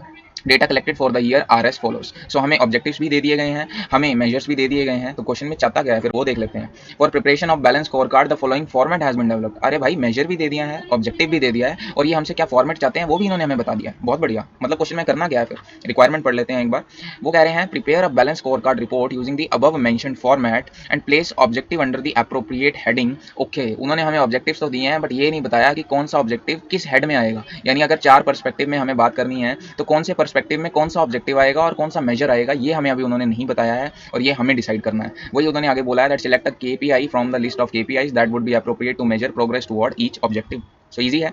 अगले पॉइंट में बात कर रहा है that B steels desires to integrate sustainability and corporate social responsibility related KPIs in their balance scorecard to their vision and values. Advice: B Steels using TBL triple bottom line framework। तो वो अपने balance score card में sustainability और CSR को भी include करना चाहते हैं। तो अगर टीबीएल फ्रेमवर्क के रिस्पेक्ट में उन्हें एडवाइस करना हो तो मैं कैसे करूंगा? तो बहुत सिंपल है। देखो, कॉर्पोरेट सोशल रिस्पॉन्सिबिलिटी, नाम में ही सोशल है, तो जो सोशल बॉटम लाइन है उसके अकॉर्डिंग हम रिपोर्टिंग कर सकते हैं और सीएसआर को as a measure of performance include कर सकते हैं। बट अगर मैं सस्टेनेबिलिटी की बात करूं तो कहीं ना कहीं ये रिलेट करता है हमारे प्लैनेट वाले बॉटम लाइन से, या आप इसे बोल सकते हो एनवायरमेंटल बॉटम लाइन से। समझ रहे हैं? तो टीबीएल के रिस्पेक्ट में अगर सस्टेनेबिलिटी की बात करूं तो ये डिस्कशन होगी एनवायरमेंटल बॉटम लाइन में, और अगर सीएसआर की बात करूं तो सीएसआर की डिस्कशन होगी सोशल बॉटम लाइन में। तो सेकंड पॉइंट हम देख लेंगे आईसीआई के आंसर में, बट सबसे पहले उन्होंने कहा कि प्रिपेयर कीजिए एक बैलेंस स्कोर कार्ड। तो आइए देखते हैं कि कौन कौन से इन्होंने ऑब्जेक्टिव्स बताए हैं और वो कहां कहां पर लाई करेंगे। दोस्तों, मैं फिर से एक बार याद दिलाना चाहूंगा, बैलेंस स्कोर कार्ड के 4 पर्सपेक्टिव होते हैं: customer perspective, financial perspective, internal business perspective और लर्निंग एंड ग्रोथ पर्सपेक्टिव। अगर आपने पिछले क्वेश्चन की डिस्कशन सुनी है तो आपको ये चारों समझ आ गए होंगे। इट्स जस्ट अब इन सब ऑब्जेक्टिव्स को हमने कैटेगराइजेशन करना है। तो चलिए शुरू करते हैं। इंप्रूव्ड पोस्ट सेल्स सर्विस, ये इन चारों में से कहां पर आएगा दोस्तों? Improve post sales service I think आएगा कस्टमर में, तो नहीं आएगा ये, फाइनेंशियल में भी नहीं आएगा, लर्निंग एंड ग्रोथ में भी नहीं आएगा, तो डेफिनेटली ये आएगा मेरा इंटरनल बिजनेस पर्सपेक्टिव में दोस्तों। ठीक है। इंक्रीज्ड ग्रॉस मार्जिन, यानी कि हमारे रेवेन्यू से रिलेट करता है और ये आएगा मेरे फाइनेंशियल पर्सपेक्टिव की डिस्कशन में। इंक्रीज प्लांट सेफ्टी, ओके, तो ये हमारा कस्टमर पर्सपेक्टिव में नहीं आएगा, फाइनेंशियल में भी नहीं आएगा, ये भी मुझे लगता है कि आएगा इंटरनल बिजनेस पर्सपेक्टिव में दोस्तों। इंप्रूव एम्प्लॉय मोराल की बात करें तो यहाँ पर बात होगी मेरी लर्निंग एंड ग्रोथ पर्सपेक्टिव की, बिकॉज मेरा एम्प्लॉय कितना सेटिस्फाइड है वो लर्निंग पर्सपेक्टिव का पॉइंट है। इंक्रीज नंबर ऑफ कस्टमर्स, तो ये तो डेफिनेटली नाम में ही कस्टमर आ गया, ये कस्टमर पर्सपेक्टिव में डील होगा। इंक्रीज कस्टमर रिटेंशन भी हमारा कस्टमर पर्सपेक्टिव में डील होगा। अगर बात करें इंप्रूव एम्प्लॉय जॉब सेटिस्फेक्शन की, तो ये आएगा मेरा लर्निंग एंड ग्रोथ पर्सपेक्टिव में, बिकॉज एम्प्लॉय से रिलेट करता है। और अगर इंक्रीज प्रॉफिटेबिलिटी की बात करूं तो ये आएगा मेरा फाइनेंशियल पर्सपेक्टिव में। वैसे मैं आपको यहाँ से बड़ा सिंपल सा हिंट दे सकता हूँ। देखो, जब जब भी एम्प्लॉय की बात होगी तो कहीं ना कहीं लर्निंग एंड ग्रोथ पर्सपेक्टिव की बात मैं बेसिकली करना चाह रहा हूँ आपसे। जब जब भी कस्टमर की बात होगी तो वो कस्टमर पर्सपेक्टिव में डील होगा, और जब जब भी फाइनेंशियल फिगर्स की बात होगी, फिर चाहे ग्रॉस मार्जिन हो या प्रॉफिटेबिलिटी हो, वो आएगा मेरे फाइनेंशियल पर्सपेक्टिव में, और जो बच गया वो चला जाएगा इंटरनल बिजनेस पर्सपेक्टिव में। सिंपल है। तो हमने इन चारों हेडिंग्स को एक बार डिस्कस कर लिया है। कौन सी हेडिंग में कौन सा ऑब्जेक्टिव जाएगा ये हमने डिस्कस कर लिया है। ठीक है। तो मैं यहाँ पर अगर आपको बताना चाहूँ चारों हेडिंग्स के अकॉर्डिंग क्या क्या ऑब्जेक्टिव्स हैं वो तो हमने अरेंज कर लिए हैं, बट अब बात आ जाती है मेजर्स की। कौन से ऑब्जेक्टिव में कौन सा मेजर यूज होगा, अब हम उसको भी देख लेते हैं दोस्तों। ठीक है। यहाँ पर हमें मेजर्स दिए हुए हैं और अब हमें हर हेडिंग के लिए कौन सा मेजर यूज होगा वो देखना होगा। तो देखो, अगर ग्रॉस मार्जिन की बात करोगे तो ये फाइनेंशियल पर्सपेक्टिव में जाएगा, बहुत सिंपल सी बात है। ठीक है ना। तो ये जाएगा मेरे फाइनेंशियल पर्सपेक्टिव में। वैसे ही अगर मैं बात करूँ नंबर ऑफ कस्टमर की तो जाएगा कस्टमर पर्सपेक्टिव में। वैसे ही नंबर ऑफ प्लांट एक्सीडेंट्स की बात करूँ तो ये जाएगा इंटरनल बिजनेस पर्सपेक्टिव में। सो आई थिंक ये बहुत सिंपल है, मुझे नहीं लगता अब इस क्वेश्चन पर और ज़्यादा समय देने की जरूरत है। आइए डायरेक्टली एक बार आईसीआई का आंसर देख लेते हैं दोनों ही पॉइंट्स के लिए और खत्म से करते हैं हमारी इस डिस्कशन को, बिकॉज ऑलरेडी वीडियो की लेंथ काफी ज़्यादा इंक्रीज वे में बना चुका हूँ। So let's wrap this question as as question number 8 है ये वाला, और मैं एक बार ले चलता हूँ आपको क्वेश्चन नंबर 8 पे दोस्तों। जी हाँ, ये आ गया। वेरी सिंपल क्वेश्चन, मुझे तो इसमें कुछ भी नहीं लगा, डिस्कशन लायक भी नहीं था ये क्वेश्चन। बी स्टील्स का बैलेंस स्कोर कार्ड 31 मार्च 2021 के लिए दिया हुआ है। चारों पर्सपेक्टिव हमें पता है, फाइनेंशियल, कस्टमर, इंटरनल बिजनेस और लर्निंग एंड ग्रोथ पर्सपेक्टिव। ठीक है। इसमें उन्होंने हमसे सबसे पहले तो ऑब्जेक्टिव्स पूछे थे जो हमने डिसाइड कर लिए थे, और बिल्कुल मुझे लगता है हमने सही डिसाइड किया था। देखिए, फाइनेंशियल में ग्रॉस मार्जिन और प्रॉफिटेबिलिटी वाला पॉइंट आ रहा है, यही हमने डिस्कस किया था। कस्टमर पर्सपेक्टिव में increase in number of customers और कस्टमर रिटेंशन वाला पॉइंट आ रहा है, यही हमने डिस्कस किया था। लर्निंग एंड ग्रोथ में एम्प्लॉय जहाँ पर आ जाए लर्निंग एंड ग्रोथ है, तो आई थिंक आपको समझ आ गया होगा कि किस तरीके से मैंने सॉल्व किया इस क्वेश्चन को। और उसके बाद केपीआईज भी कुछ खास दिक्कत नहीं है, ग्रॉस मार्जिन वाला पॉइंट अगेन यहाँ पर आ गया। इंक्रीज प्रॉफिटेबिलिटी में core product line profit as a percentage of core product line sales. तो प्रॉफिटेबिलिटी क्या होती है? सेल्स का मेजर ही तो प्रॉफिट में कंप्यूट किया जाता है। सो ये सब डेटा हमें क्वेश्चन में दिया हुआ है। It's just we have arrange this particular data. आप क्वेश्चन को पॉज करके एक बार रीड आउट कर सकते हैं। आई एम 100% श्योर आपको कोई इशू नहीं आएगा। पॉज कीजिए, पढ़ लीजिए एक बार क्वेश्चन को। नेक्स्ट पॉइंट था कि वो इंटीग्रेट करना चाह रहे हैं कॉर्पोरेट सोशल रिस्पॉन्सिबिलिटी, और एक दूसरा पॉइंट था तो उन्हें वो आपस में कोरिलेट या फिर कंबाइन करना चाह रहे थे ट्रिपल बॉटम लाइन फ्रेमवर्क को यूज करते हुए। तो देख लेते हैं आईसीआई ने उसका क्या आंसर लिखा है। सबसे पहले आईसीआई ने सीएसआर के बारे में कुछ डेटा दिया हुआ है, थोड़ा सा उसे एक्सप्लेन किया है और बताया है कि ट्रिपल बॉटम लाइन फ्रेमवर्क में जो पीपल बॉटम लाइन है वहां पर हम सीएसआर को डिस्कस करेंगे, और पीपल बॉटम लाइन में कौन कौन से पॉइंट्स आते हैं वो बेसिकली यहाँ पर डिस्कस किए हुए हैं। तो जो भी आपने थ्योरी याद की होगी ट्रिपल बॉटम लाइन की, वो बेसिकली आप यहाँ पर लिख सकते हैं। यहाँ पर बेसिकली आइडेंटिफाई करने वाला पॉइंट सिर्फ इतना था कि जो सीएसआर वाला पॉइंट है वो कौन सी बॉटम लाइन में आएगा, पीपल में, पब्लिक वाली में या प्लैनेट वाली में, यानी कि एनवायरमेंटल, सोशल या पीपल बॉटम लाइन किस में आएगा। तो सीएसआर हमेशा पीपल बॉटम लाइन में आएगा। आइडेंटिफाई करने वाली चीज सिर्फ इतनी सी थी। और वहीं पर यहाँ पर जो दूसरा फैक्टर था वो आएगा हमारा प्लैनेट बॉटम लाइन में। दूसरा फैक्टर कौन सा है वो मुझे एक बार क्वेश्चन में जाके देखना होगा। तो क्वेश्चन में आइए फटाफट से एक बार देख लेते हैं, मैं भूल गया हूँ कौन सा पॉइंट था वो।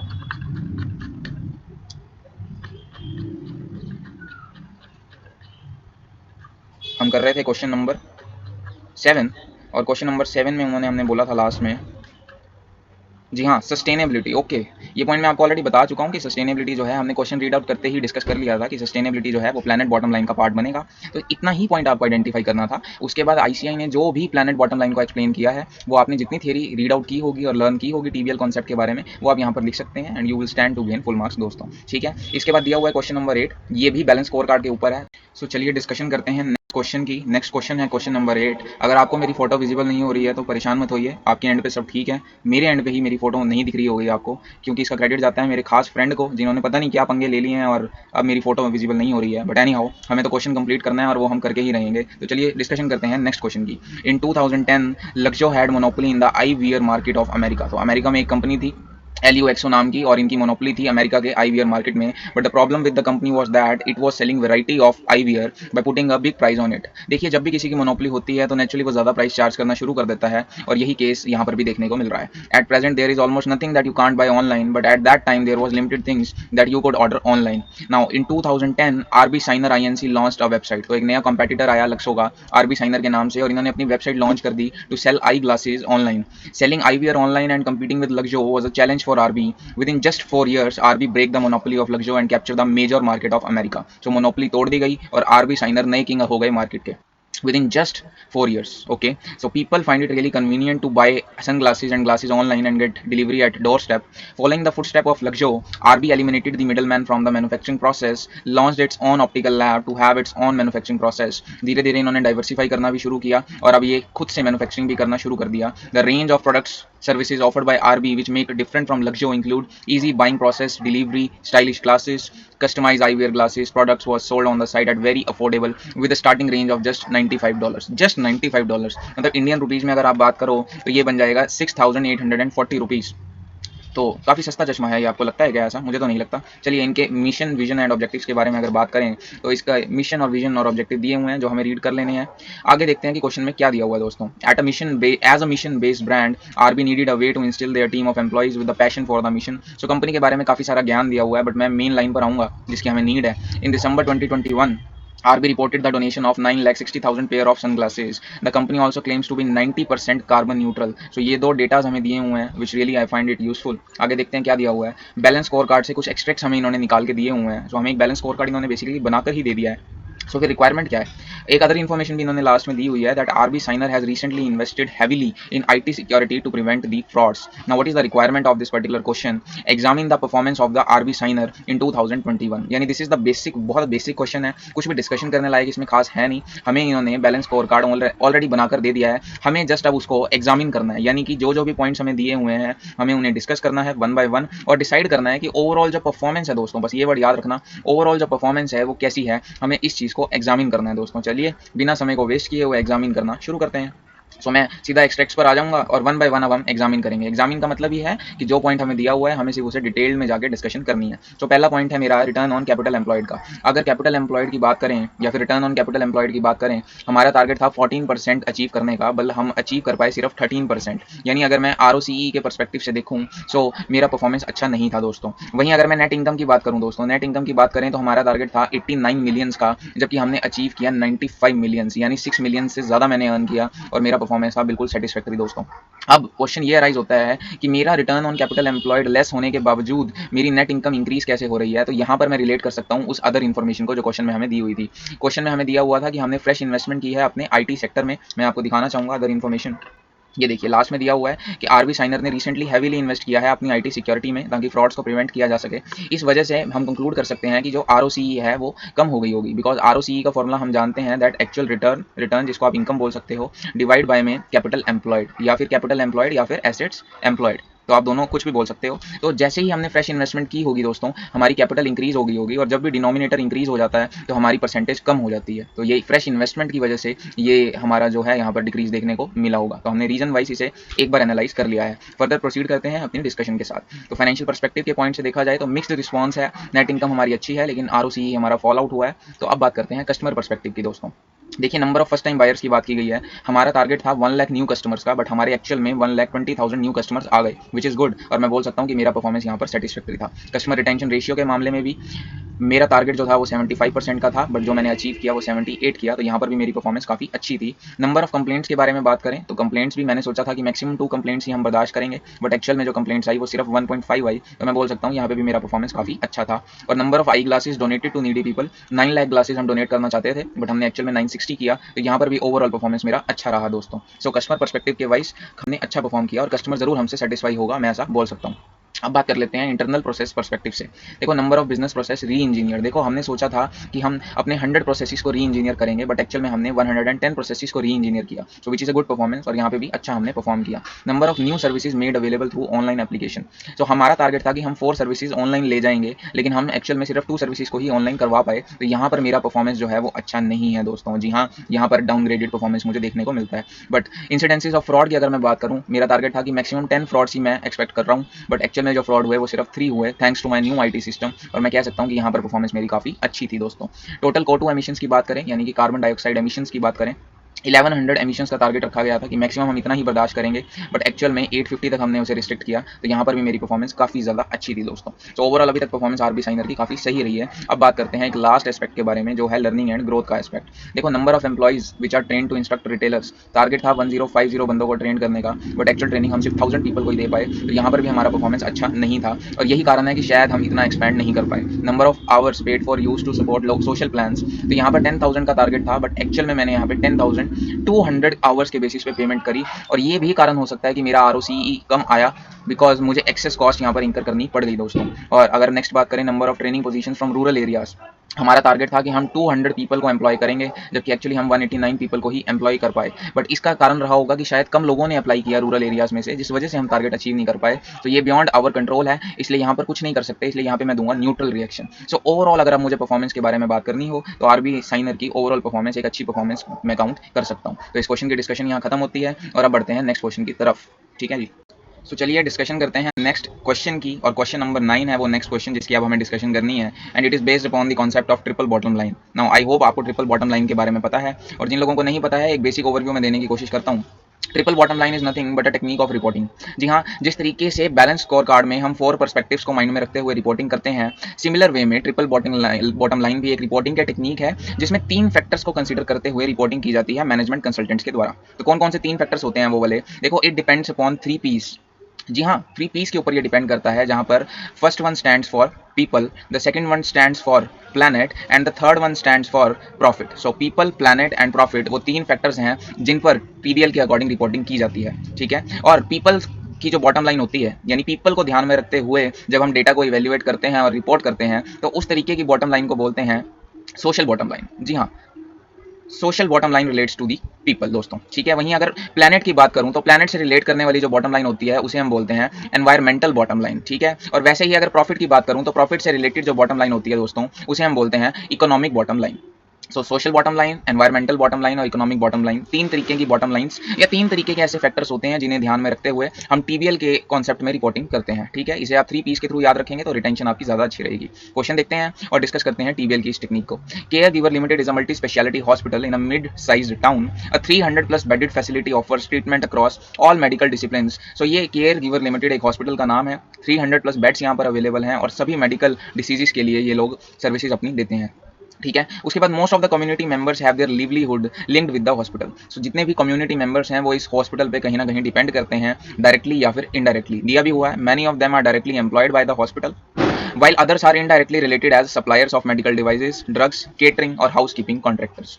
Hence existence of hospital is very vital to the community as a whole. So पूरी community के लिए बहुत ज़्यादा dependent है ये hospital. Now growing awareness about sustainable business prompted the management to identify areas that can help the hospital operate in a sustainable manner. Growing awareness के चलते hospital की मैनेजमेंट ने डिसाइड किया है कि अब हमें अपने तरीकों को चेंज करना होगा, ऑपरेट करने के तरीकों में थोड़े से बदलाव लाने होंगे ताकि सस्टेनेबल मैनर में हम ऑपरेट कर पाएं दोस्तों, ठीक है, because that would be mutually beneficial for the organization as well as the people who are dependent upon such an organization. Therefore it has identified the initiatives that had been put in place to create a sustainable business. ज्ञान दिया हुआ है, वो basically हमें convince करना चाह रहा है कि टीबीएल हम क्यों यूज करना चाहते हैं, उसके हमारे पास वैलिड रीजंस हैं। Nonetheless we are not concerned about that. अब हमें क्या करना है, information captured from various departments are being considered to prepare the triple bottom line report that is for the consumption both to internal and external stakeholders. तो basically TBL reporting हमें करनी है, यानी हमें तो टीबीएल रिपोर्ट बनाने को बोला हुआ है और टीबीएल रिपोर्ट बनाने के लिए जितना भी डेटा है वो हमें ऑलरेडी क्वेश्चन में उन्होंने कलेक्ट करके दे दिया है। उनकी रिक्वायरमेंट है that we need to identify which of the following aspects needs to be reported and under which of the 3 categories, ठीक है। तो क्वेश्चन में क्या है कि हमें डेटा दे दिया गया है, इट्स जस्ट हमें डिसाइड करना है कि कौन सा पॉइंट कौन से फैक्टर में आएगा, यानी इनमें से कौन सा पॉइंट एनवायरमेंटल बॉटम लाइन में आएगा, कौन सा सोशल बॉटम लाइन में आएगा और कौन सा हमारा प्लैनेट पीपल प्लैनेट और प्रॉफिट, जी हाँ, इकोनॉमिक बॉटम लाइन में आएगा। तो हमें डालना है और कुछ ऐसा डेटा जो इन तीनों में से कहीं पर कवर नहीं होता हमें उसे भी आइडेंटिफाई करना है, जिसे मैं अदर्स बोल सकता हूँ। तो आप समझ गए हैं क्वेश्चन को, हमें कुछ पॉइंट्स दिए हुए हैं, हमें सिर्फ उनकी कैटेगराइजेशन करनी है in order to make our triple bottom line report. So one by one करके रीड करते हैं और डिसाइड करते हैं कि कौन सी बॉटम लाइन में आएगा दोस्तों। सो पहला पॉइंट देखता हूँ, medical staff conducted charity camps every month open to all members of the community who are provided consultation free of charge. देखो अगर तो यहाँ पे चार्जेस वो लेते तो ये इकोनॉमिक बॉटम लाइन का पार्ट बनता, बिकॉज ये शेयर होल्डर्स के लिए होता, बट ये फ्री ऑफ चार्ज दिया जा रहा है, कम्युनिटी को दिया जा रहा है, तो कहीं ना कहीं ये बात बनेगी सोशल बॉटम लाइन के बारे में, ठीक है। अगला पॉइंट पढ़ते हैं, prompt and accurate tax payments based on records maintained without errors और fraud.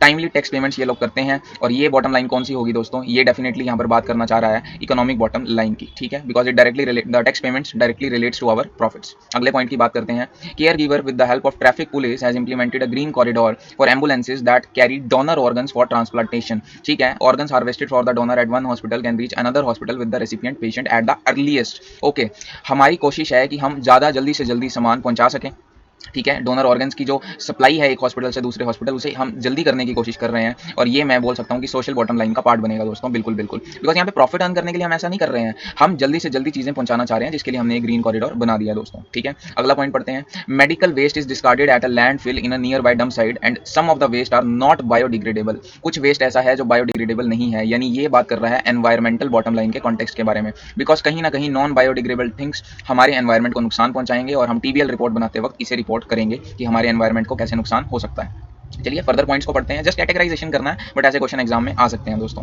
During review of supplier for housekeeping it has observed that the service provider resorted to child labour to keep cost of operations lower. जो हमारा supplier है वो child labour की allegation उसके ऊपर लगी हुई है, और ये सोशली डिस्ट्रक्टिव है, इसलिए ये जाएगा सोशल बॉटम लाइन के एस्पेक्ट में, ठीक है। नेक्स्ट पॉइंट की बात करते हैं, training and professional development programs doctors and nurses. तो ट्रेनिंग एंड डेवलपमेंट दी जा रही है, और इससे क्या होगा, इससे उन लोगों की डेवलपमेंट होगी, तो ये भी पार्ट बनेगा सोशल बॉटम लाइन का। आगे बात करते हैं, lab reports are being made available online with the hospital computer system, this would reduce printing cost and storage space needed to maintain older records. Records का डिजिटलाइजेशन किया गया है, जो फिजिकल फॉर्म में रिकॉर्ड्स थे अब हमने उन्हें डिजिटलाइजेशन कंप्यूटर में सेव करना शुरू किया है, जिससे क्या होगा, एनवायरमेंटल बॉटम लाइन के रिस्पेक्ट में यहाँ पर रिपोर्टिंग की जाएगी, बिकॉज कम पेपर का यूज होगा, तो हमारे ट्रीज सेव होंगे और हमारे एनवायरमेंट पे उसका पॉजिटिव इंपैक्ट पड़ेगा दोस्तों। आगे देखते हैं, care giver has a good track record of having no medical negligence litigation cases filed against it. तो एक भी मेडिकल नेग्लिजेंस का केस नहीं है, यानी कि सोशली ये लोग काफ़ी अच्छा कर रहे हैं, बिकॉज कस्टमर्स यहाँ पर सेफ हैं, ठीक है, और सोशली एक्सेप्टेबल हॉस्पिटल ये इस अकॉर्डिंग बन सकता है। नेक्स्ट पॉइंट की बात करते हैं, hospital is planning to market medical checkup packages so that facilities in its out patient department can be utilized better. इनकी आउट पेशेंट डिपार्टमेंट की फैसिलिटीज बेटर यूटिलाइज हों, इसलिए ये ज़्यादा से ज़्यादा पेशेंट्स को अट्रैक्ट करना चाह रहे हैं अपनी तरफ। तो ना ही ये इकोनॉमिकली अच्छा होगा, ना ही एनवायरमेंटल को इसका इंपैक्ट है, और ना ही सोशली मैं इसको रिपोर्ट कर पाऊंगा दोस्तों, बिकॉज अभी तो जस्ट वो लोग मार्केटिंग कर रहे हैं, डायरेक्टली सोसाइटी पर अभी उसका कोई इंपैक्ट यहाँ पर नहीं है, तो हेंस ये वाला पॉइंट जो है वो किसी भी उसमें कवर नहीं होगा दोस्तों, ना ही ये सोशल में, ना ही एनवायरमेंटल में, ना ही इकोनॉमिक में, ठीक है। लास्ट बात करते हैं, the number of in patient hospital deaths decreased from 8% to 715 in 2020। तो इन पेशेंट हॉस्पिटल डेथ्स काफ़ी ज़्यादा डिक्रीज हुई हैं, और ये भी मैं बोल सकता हूँ कि सोशली एक अच्छी चीज़ हुई है। सो ऑलमोस्ट सोशल और एनवायरमेंटल की बात की हुई है, इकोनॉमिक सिर्फ पॉइंट नंबर सेकंड है। आइए एक बार इसी आंसर से वेरीफाई कर लेते हैं हमारे खुद के आंसर को भी। इकोनॉमिक का सिर्फ एक पॉइंट है दोस्तों, इट्स जस्ट टू वेरीफाई कि आईसीआई का आंसर और हमारे आंसर में कोई डिफरेंस तो नहीं है, हम एक बार इसे चेक भी कर रहे हैं क्वेश्चन नंबर 9 पर जाकर। फाइन, तो हम आ गए हैं अपने क्वेश्चन नंबर 9 के आंसर पे। Point number second economic bottom line का है, उसके अलावा बाकी सभी ठीक है, सोशल या एनवायरमेंटल से रिलेट करते हैं, तो हमारा आंसर बिल्कुल ठीक था। और एक पॉइंट जो मुझे स्पेसिफिकली चेक करना था वो ये वाला था, और वो बिल्कुल ठीक है दोस्तों, बिकॉज ये जो मार्केट मेडिकल पैकेजेस वाला पॉइंट है ये कहीं पर भी रेलेवेंट नहीं था, इसलिए यहाँ पर आईसीआई ने भी आंसर लिखा that it is not relevant to the TBL reporting. ठीक है, टीबीएल एक इंपॉर्टेंट कॉन्सेप्ट है, एडिशनल रिसोर्सेज में भी एड अप हुआ है, केस स्टडी डाइजेस्ट में भी इसके क्वेश्चन। तो चलिए डिस्कशन को आगे एक्सटेंड करते हैं और अब बात करते हैं क्वेश्चन नंबर 11 के बारे में। वैसे मैं बात बता दूं आपको, ये एक्चुअल में कोई क्वेश्चन नहीं है दोस्तों, ये एक भरी पूरी केस स्टडी है, और ये केस स्टडी डाइजेस्ट में देने की बजाय आईसीआई ने अपने मॉड्यूल में दे दिया है, नहीं तो कॉम्प्रीहेंसिव केस स्टडी जिसे कहते हैं, ये क्वेश्चन नंबर 11 दिया हुआ है। A lot of data is being given here, और आपको अगर एग्जाम में ऐसा क्वेश्चन आ गया तो आपको बहुत अटेंटिवली इस तरीके के क्वेश्चंस को डील करना होगा, अदरवाइज गलती होने के चांसेस बहुत ज़्यादा इंक्रीज हो जाते हैं। बिकॉज जब तक हम क्वेश्चन को पूरा रीड आउट करके खत्म करते हैं, हमें रियलाइज होता है कि एक्चुअल में हम क्वेश्चन ही भूल चुके हैं। तो बड़ा ध्यान से इन तरीके के क्वेश्चंस को हैंडल करना चाहिए, और इसलिए ही केस स्टडी डाइजेस्ट आईसीआई ने आई थिंक लॉन्च किया है, ताकि आपको हैबिट बन जाए इस तरीके की केस स्टडीज के साथ डील करने की। बट एनी हाउ, मैंने आपको ज़्यादा डराना नहीं है, जस्ट मैं बताना चाह रहा था कि ये एक्चुअल में एक केस स्टडी दी हुई है, और बेसिकली ये क्वेश्चन नहीं है, ये एक केस स्टडी है, बट इंपॉर्टेंट है, और इस तरीके की केस स्टडी डाइजेस्ट में भी दी हुई है। तो अगर आप इसे समझ लेते हैं तो डाइजेस्ट वाली केस स्टडीज में भी आपको हेल्प मिल जाएगी। तो शुरू करते हैं इसकी डिस्कशन को, अटेंटिव रहिए और अच्छे से सुनते रहिए। West Coast Community operates homelessness service on a NPO basis as a local solution to local housing needs. तो यहाँ पे वेस्ट कोस्ट कम्युनिटी है जो होमलेसनेस सर्विसेज चलाती है एनपीओ बेसिस पे, ठीक है। और टॉपिक का नाम भी है परफॉर्मेंस मेजरमेंट इन दी एनपीओ सेक्टर। और आप सब जानते ही होंगे, आई होप, कि एनपीओ सेक्टर में परफॉर्मेंस मेजरमेंट के लिए टेक्निक होती है वैल्यू फॉर मनी फ्रेमवर्क की, और अभी रिसेंटली इंट्रोड्यूस हुई थी ट्रिपल बॉटम लाइन की टेक्निक। और ट्रिपल बॉटम लाइन बहुत इंपॉर्टेंट है, बिकॉज आईसीआई के एडिशनल सोर्सेज में इस बार टीबीएल का जो पॉइंट है वो उन्होंने डिस्कस किया हुआ है, और आईसीआई का जो जर्नल रिलीज हुआ था लेटेस्ट, वहां पर भी टीबीएल की ट्रिपल बॉटम लाइन की डिस्कशन की हुई है। सो मुझे लगता है ये काफी इंपॉर्टेंट है आपके दिसंबर 2021 एग्जाम्स के लिए। चलिए आगे चलते हैं। The primary objective is to meet the accommodation needs of the persons within its locality, targeting those living in the low middle income groups and senior citizen. Simple language में बोलूं तो ये हाउसिंग सर्विसेज देते हैं या फिर hotel services देते हैं ऑन अ एनपीओ बेसिस, हम ऐसा कह सकते हैं, ठीक है। Accommodation is basically furnished. It consists of a small house and kitchen, bathroom, bedroom and a sitting room as well. तो सब कुछ आपको मिलेगा इनके होटल में। HS manages 450 such houses across various localities. जो 450 houses को ये मैनेज करते हैं, और वहीं पे डेटा दिया हुआ है एक्सक्लूसिव सर्विसेज का जो इनके कंपेटिटर हैं, और ये प्रॉफिट सीकिंग ऑर्गेनाइजेशन है, यानी ये एनपीओ बेसिस पे काम नहीं करती है, which provides rented accommodation to the public and they manage 200 such houses. तो HS जहाँ पे 450 हाउसेज को मैनेज कर रहा है, वहीं ES 200 हाउसेज को मैनेज कर रहा है। तो देखकर लगता है कि HS ज़्यादा एफिशिएंट है, मे बी। आगे देखते हैं। Income and expenditure accounts for the year ended 31 मार्च 2021 हमें दिया हुआ है, और कुछ डेटा दिया हुआ है। अब ये डेटा ही तो कमाल है, आपको इसे स्टडी करना होगा ध्यान से। एचएस को रेंट रिसीव हुआ है 1 करोड़ 2 लाख का, और ईएस को 1 करोड़ 9 लाख का, बट यहाँ से अभी कुछ क्लियर नहीं होता। अगर एम्प्लॉय कॉस्ट की बात करें तो एचएस की एम्प्लॉय कॉस्ट काफ़ी कम है इन कंपैरिजन टू ईएस। वहीं अगर प्लान मेंटेनेंस और सब्सटेंशियल रिपेयर की बात करूं तो एचएस के रिपेयर्स ज़्यादा हैं, जबकि ईएस के रिपेयर्स काफ़ी कम हैं दोस्तों। रनिंग रिपेयर्स भी एचएस के काफ़ी ज़्यादा हैं as compare to ES. Miscellaneous cost दोनों की ही सिग्निफिकेंट हैं, और इंश्योरेंस, प्रॉपर्टी टैक्सेस और इंटरेस्ट एचएस के कम है, जबकि वो ईएस के ज़्यादा हैं, और माइट भी क्योंकि ईएस प्रॉफिट मेकिंग फर्म है, वहाँ पे टैक्सेस का बर्डन ज़्यादा आता होगा, इसलिए ये कॉस्ट ज़्यादा होगी। सो ऑपरेटिंग प्रॉफिट या लॉस की बात करें तो एचएस करंटली लॉस में ऑपरेट कर रहा है, जबकि ईएस 24 लाख के प्रॉफिट के साथ ऑपरेट कर रहा है and standing strong in the market. तो ऑपरेटिंग इन्फॉर्मेशन क्या दी हुई है एक बार वो भी देख लेते हैं। अभी हमने इनकम और एक्सपेंडिचर देखा है। देखो 1 बेडरूम, 2 बेडरूम, 3 बेडरूम या 4 बेडरूम्स के वेराइटीज़ में ये हाउसेज अवेलेबल हैं। 4 बेडरूम वाली जो सर्विसेज हैं वो ईएस नहीं देता है, ईएस सिर्फ 1 रूम, 2 रूम या 3 रूम में ही डील करता है। और कितने हाउसेज हैं तो 20, 40 और 140, यानी अगर मैं इनका टोटल करूँ तो ये बन जाएगा 200 जो हमें दिया हुआ है। और वैसे ही यहाँ पे एचएस जो है वो 450 हाउसेज के साथ डील करता है, ठीक है। अगर रेंट की बात करें तो ईएस जो रेंट चार्ज कर रहा है वो कंपैरेटिवली हायर है as compare to HS, because obviously profit maintain करने के लिए ज़्यादा प्राइस चार्ज करना जरूरी भी है दोस्तों। Now HS has certain houses that were unoccupied during part of the year. So HS के कुछ houses unoccupied रहे हैं during the part of the year and the rent lost as because of this unoccupancy is 18,17,400. Well, that's a very huge amount. Unoccupancy की वजह से 18,17,400 का loss हुआ है, और ये सिग्निफिकेंट तो है, बट मैं आपको बता दूं कि कोविड के पीरियड में सभी होटल्स को लॉसेस झेलने पड़े, और कारण यही था अनऑक्यूपेंसी, बिकॉज लोग होटल्स में जाना प्रेफर ही नहीं कर रहे थे, और काफ़ी होटल इंडस्ट्री काफ़ी बैडली हिट हुई दोस्तों, ठीक है। कॉस्टिंग की केस स्टडीज का फायदा यही है, हम रियल लाइफ के साथ रिलेट कर सकते हैं चीज़ों को। Now ES do not have any unoccupied houses. ES को ऐसी कोई परेशानी नहीं आती। अगर मैं ईएस की बात करूं तो 100% ऑक्यूपेंसी इनकी रहती है, यानी रेंट लॉस जैसी कोई समस्या इनको तो नहीं आती है। एम्प्लॉइज़ की डिटेल्स दी हुई हैं। अगर नंबर ऑफ स्टाफ की बात करें तो ईएस के पास अच्छे खासे स्टाफ हैं for 1 room, 2 room and 3 room. वहीं एचएस ने भी स्टाफ तो अच्छा खासा रखा हुआ है, बट सैलरीज की बात करें तो ईएस ज़्यादा सैलरीज दे रहा है एज कम्पेयर टू एचएस। और क्यों ना दे, जब एम्प्लॉइज़ को अच्छी क्वालिटी हम एक्सपेक्ट करते हैं देने के लिए, तो हमें सैलरी भी उन्हें ज़्यादा देनी ही चाहिए। अब ये पता नहीं क्या ऐसी शेप बन गई है, बट ठीक है ना, थोड़ा एडजस्ट कर लीजिए। एम्प्लॉय कॉस्ट के बाद डेटा दिया हुआ है प्लांट मेंटेनेंस या रिपेयर्स का, और आप भी समझते हैं कि होटल में मेजर कॉस्ट या तो एम्प्लॉय कॉस्ट होती है या रिपेयर कॉस्ट होती है, दैट्स वाई उन्होंने ये दो कॉस्ट हमें यहाँ पे दी हुई है। नंबर ऑफ हाउसेस के बारे में डेटा दिया हुआ है और कॉस्ट पर हाउस के बारे में डेटा दिया हुआ है। और मैं आपका ध्यान यहाँ पर लाना चाहूँगा कि मिसलिनियस बिल्डिंग वर्क पे 10 हाउसेज ऐसे हैं जहाँ पे मिसलिनियस काम करवाया एचएस ने, और एसी अपग्रेड्स भी 8 हाउसेज में करवाया जो ईएस ने नहीं करवाया है दोस्तों, जिसकी वजह से एचएस की जो कॉस्ट है वो ज़्यादा आएगी। वहीं अगर सैनिटरी फिटिंग्स की बात करें, 45 हाउसेस की सैनिटरी फिटिंग्स को चेंज करवाया गया है, and that too at a cost of 26,000 only, जबकि एचएस ने सिर्फ 5 हाउसेस की ही सैनिटरी फिटिंग्स रिप्लेस करवाई हैं eight a cost of 52,000, almost double HS ने एक्सपेंडिचर किया है यहाँ पे। This is quite huge. Now replacement of wooden structure for 3 bedroom houses, तो रिप्लेसमेंट किया है 50 हाउसेस का 40,000 की कॉस्ट पे, जबकि ईएस ने कम हाउसेस की रिप्लेसमेंट करवाई है बट कॉस्ट उन्होंने यहाँ पर भी ज़्यादा इंकर की है। ठीक है, देख लेते हैं आगे, देखते हैं क्या दिया हुआ है क्वेश्चन में। रनिंग रिपेयर की इन्फॉर्मेशन हमें दी हुई है थोड़ी सी। ठीक है, ये भी बेसिकली रिपेयर एक्सपेंडिचर जो रोजमर्रा के रिपेयर्स होते हैं। तो यहाँ पर एचएस के बारे में मुझे बताया हुआ है कि एमरजेंसी रिपेयर्स हमने 480 करवाए, अर्जेंट 990 और नॉन अर्जेंट 560, और उनकी टोटल कॉस्ट हमें यहाँ पे दी हुई है एचएस के रिगार्डिंग। बट ईएस के बारे में एक लाइन बोली हुई है that each repair undertaken cost the same. आप चाहे एमरजेंसी करवाइए, अर्जेंट रिपेयर करवाइए या नॉन अर्जेंट करवाइए, सेम रेट पे ईएस को चार्ज किया जाता है, जबकि एचएस के केस में ऐसा नहीं है। तो एचएस वाला काफी प्रैक्टिकल लगता है देखने में सिनेरियो। अब रिक्वायरमेंट की बात कर लेते हैं। फाइनली क्वेश्चन हमने पूरा रीड आउट कर लिया है, और देखिए वो कह रहा है क्रिटिकली इवैल्यूएट, यानी कि पॉजिटिव और नेगेटिव दोनों इफेक्ट्स हमें देखने होंगे इवैल्यूएट करते वक्त, that how the management of HS could measure the value for money of its service provision during the year ended 31 मार्च 2021।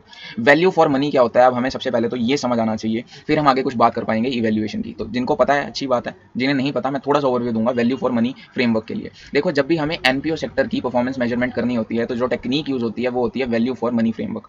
और वैल्यू फॉर मनी फ्रेमवर्क में हम 3 एस्पेक्ट्स के साथ डील करते हैं, जिसे बोलते हैं इकोनॉमी, एफिशिएंसी और इफेक्टिवनेस। 3 ईज के साथ ये डील करता है, मैं लिख देता हूँ। सबसे पहला होता है इकोनॉमी, दूसरा होता है हमारा एफिशिएंसी, और लास्ट होता है हमारा इफेक्टिवनेस दोस्तों।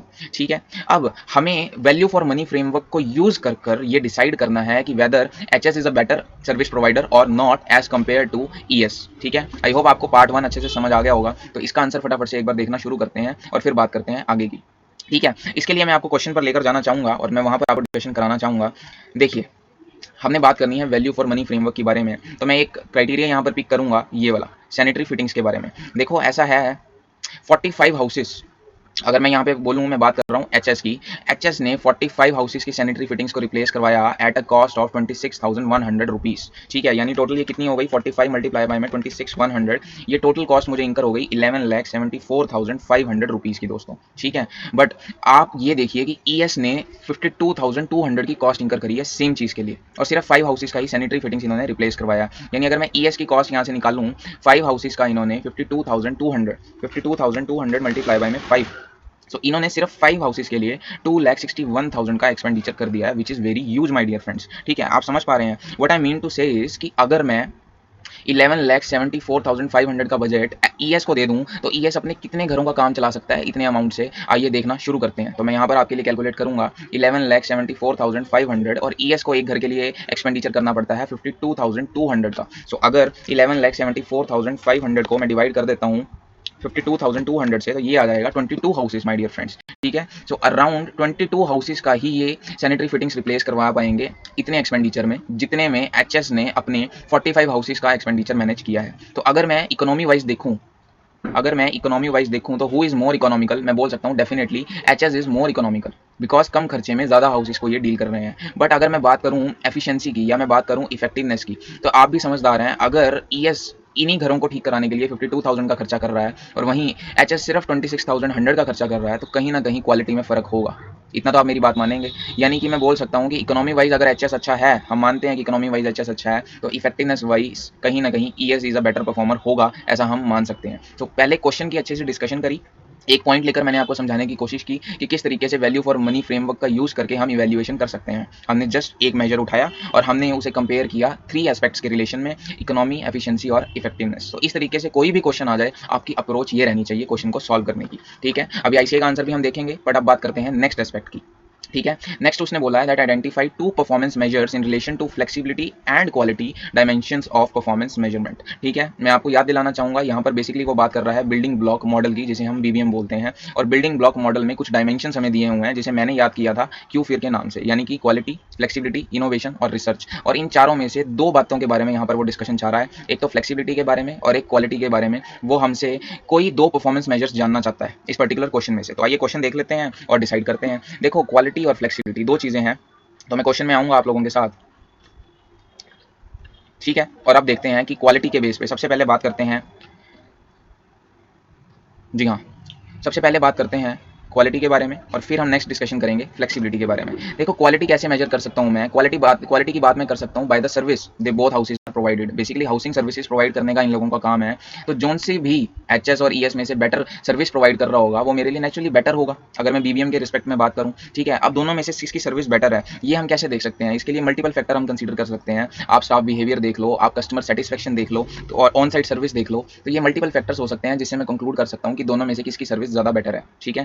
तो ये था हमारा सर्विस वाला पॉइंट और क्वालिटी वाला पॉइंट। वहीं अगर मैं बात करूँ दूसरा एस्पेक्ट जो मुझे कंसीडर करना है, पहला तो था क्वालिटी और दूसरा एस्पेक्ट जो हमें डील करना है वो है फ्लेक्सिबिलिटी। अब फ्लेक्सिबिलिटी के साथ हम कैसे डील कर सकते हैं दोस्तों, सो फ्लेक्सिबिलिटी का मतलब ही होता है रिस्पॉन्सिवनेस टू चेंज, या अडेप्ट कैसे कर पा रहे हैं हम चीज़ों के साथ। अब दोनों में से ज़्यादा अडेप्टेशन किसका लगता है आपको, ये डिपेंड करता है उनके सर्विस डिलीवरी टाइम के ऊपर, ये डिपेंड करता है कि वेटिंग टाइम कितना है, कितना रिस्पॉन्ड वो लोग अच्छा कर रहे हैं। तो ये कुछ मल्टीपल फैक्टर्स हैं, but what I mean to say is question में उन्होंने पूछा है कि हमें दो परफॉर्मेंस मेजर देने हैं with respect to flexibility and with respect to quality. तो अगर मैं क्वालिटी के रिस्पेक्ट में बात करूँ तो मेरे मेजर्स क्या होंगे, मेरे मेजर्स होंगे स्टाफ का बिहेवियर, मेरा मेजर होगा टेनेंट का सेटिस्फेक्शन, ये दो मेजर्स हो सकते हैं। और वहीं फ्लेक्सिबिलिटी की बात करूं तो फ्लेक्सिबिलिटी का मतलब होता है अडेप्टेशन टू चेंज, यानी how quickly we are responding to the customer request, how adaptable we are to perform different kind of work. ये दो परफॉर्मेंस मेजर्स फ्लेक्सिबिलिटी में आ सकते हैं। तो बेसिकली हमें दो पॉइंट्स बताने हैं जो हमने बता दिए हैं। नेक्स्ट बात करते हैं एनालाइज की, यानी कि थर्ड पॉइंट की। देखो, यहाँ पर बोला है उन्होंने कि आपको एनालाइज करना है, यानी डेटा को यूज करके कंक्लूजन्स फॉर्म करने हैं और फिर डिटेल्ड एक्सप्लेनेशन देनी है।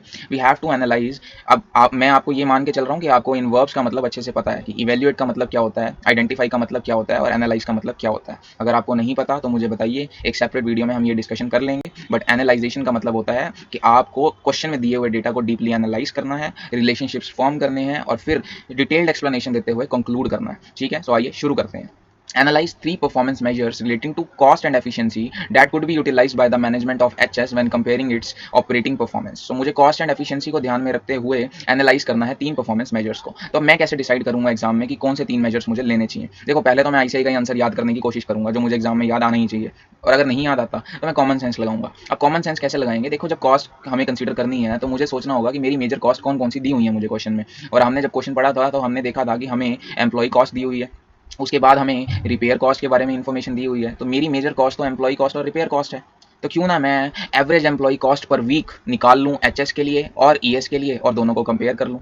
क्यों ना मैं रिपेयर कॉस्ट पर वीक निकाल लूँ एचएस के लिए और ईएस के लिए और दोनों को कंपेयर कर लूँ। सो देख पा रहे हैं, ये दो तो मैं आपको बता पा रहा हूँ, लेकिन यहाँ पर आईसीआई ने हमसे तीन परफॉर्मेंस मेजर्स देखे हुए हैं, तो उसके लिए हमें पढ़ना पड़ेगा 1 मिनट के लिए क्वेश्चन और देखते हैं कि तीसरा जो फैक्टर है वो क्या हो सकता है इन दोनों के अलावा। तो आइए तीसरे फैक्टर को देखना शुरू करते हैं दोस्तों। मैं बुक ऊपर लेकर जाऊँगा आपके सामने ताकि हम जल्दी एनालाइज कर पाएँ। तो हमने यहाँ पर एम्प्लॉय कॉस्ट को कंपेयर कर लिया है, एक फैक्टर हमारा ये हो गया है। ये दोनों ही रिपेयर्स का पार्ट है तो ये हम कंसीडर कर सकते हैं। इंश्योरेंस प्रॉपर्टी टैक्सेस को हम कंसीडर नहीं कर सकते हैं बिकॉज टैक्सेस गवर्नमेंट कलेक्ट करती है, इसमें एफिशिएंसी या इकोनॉमी जैसी कोई बात नहीं है। टैक्सेस तो दोनों को ही देने पड़ेंगे और जो ज़्यादा प्रॉफिट कमाएगा ज़्यादा टैक्स देगा, ऑब्वियसली इसलिए ईएस को ज़्यादा टैक्स देना पड़ रहा है। बट इसे as a measure of performance हम नहीं ले सकते। I hope you got the reason. वैसे ही मिसलिनियस ऑपरेटिंग कॉस्ट की बात करें तो एचएस की ज़्यादा कॉस्ट आ रही है, बट स्टिल ये भी एक तरीके का रिपेयर्स का ही पार्ट बन गया है। तो अभी तक के क्वेश्चन में तो मुझे दो ही मेजर्स दिखते हैं, अब तीन पूछे हैं उन्होंने एग्जाम में, तो एक और मेजर यहाँ पर हो सकता है, जी हाँ, ये वाला।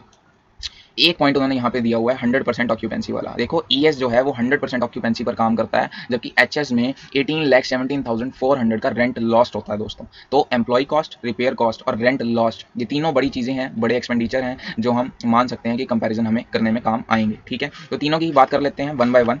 ये चलिए एक बार देख लेते हैं आईसीआई का ही आंसर और इस डिस्कशन को यहाँ पर ओवर कर देते हैं दोस्तों, ठीक है। आइए एक बार चलते हैं फटाफट से आईसीआई के आंसर में। तीनों ही क्वेश्चन हमने पढ़ लिए हैं और ये केस स्टडी बहुत इंपॉर्टेंट क्योंकि मॉड्यूल में दी हुई है, तो मॉड्यूल वाली तो हर केस स्टडी इंपॉर्टेंट होती है, हम जानते ही हैं।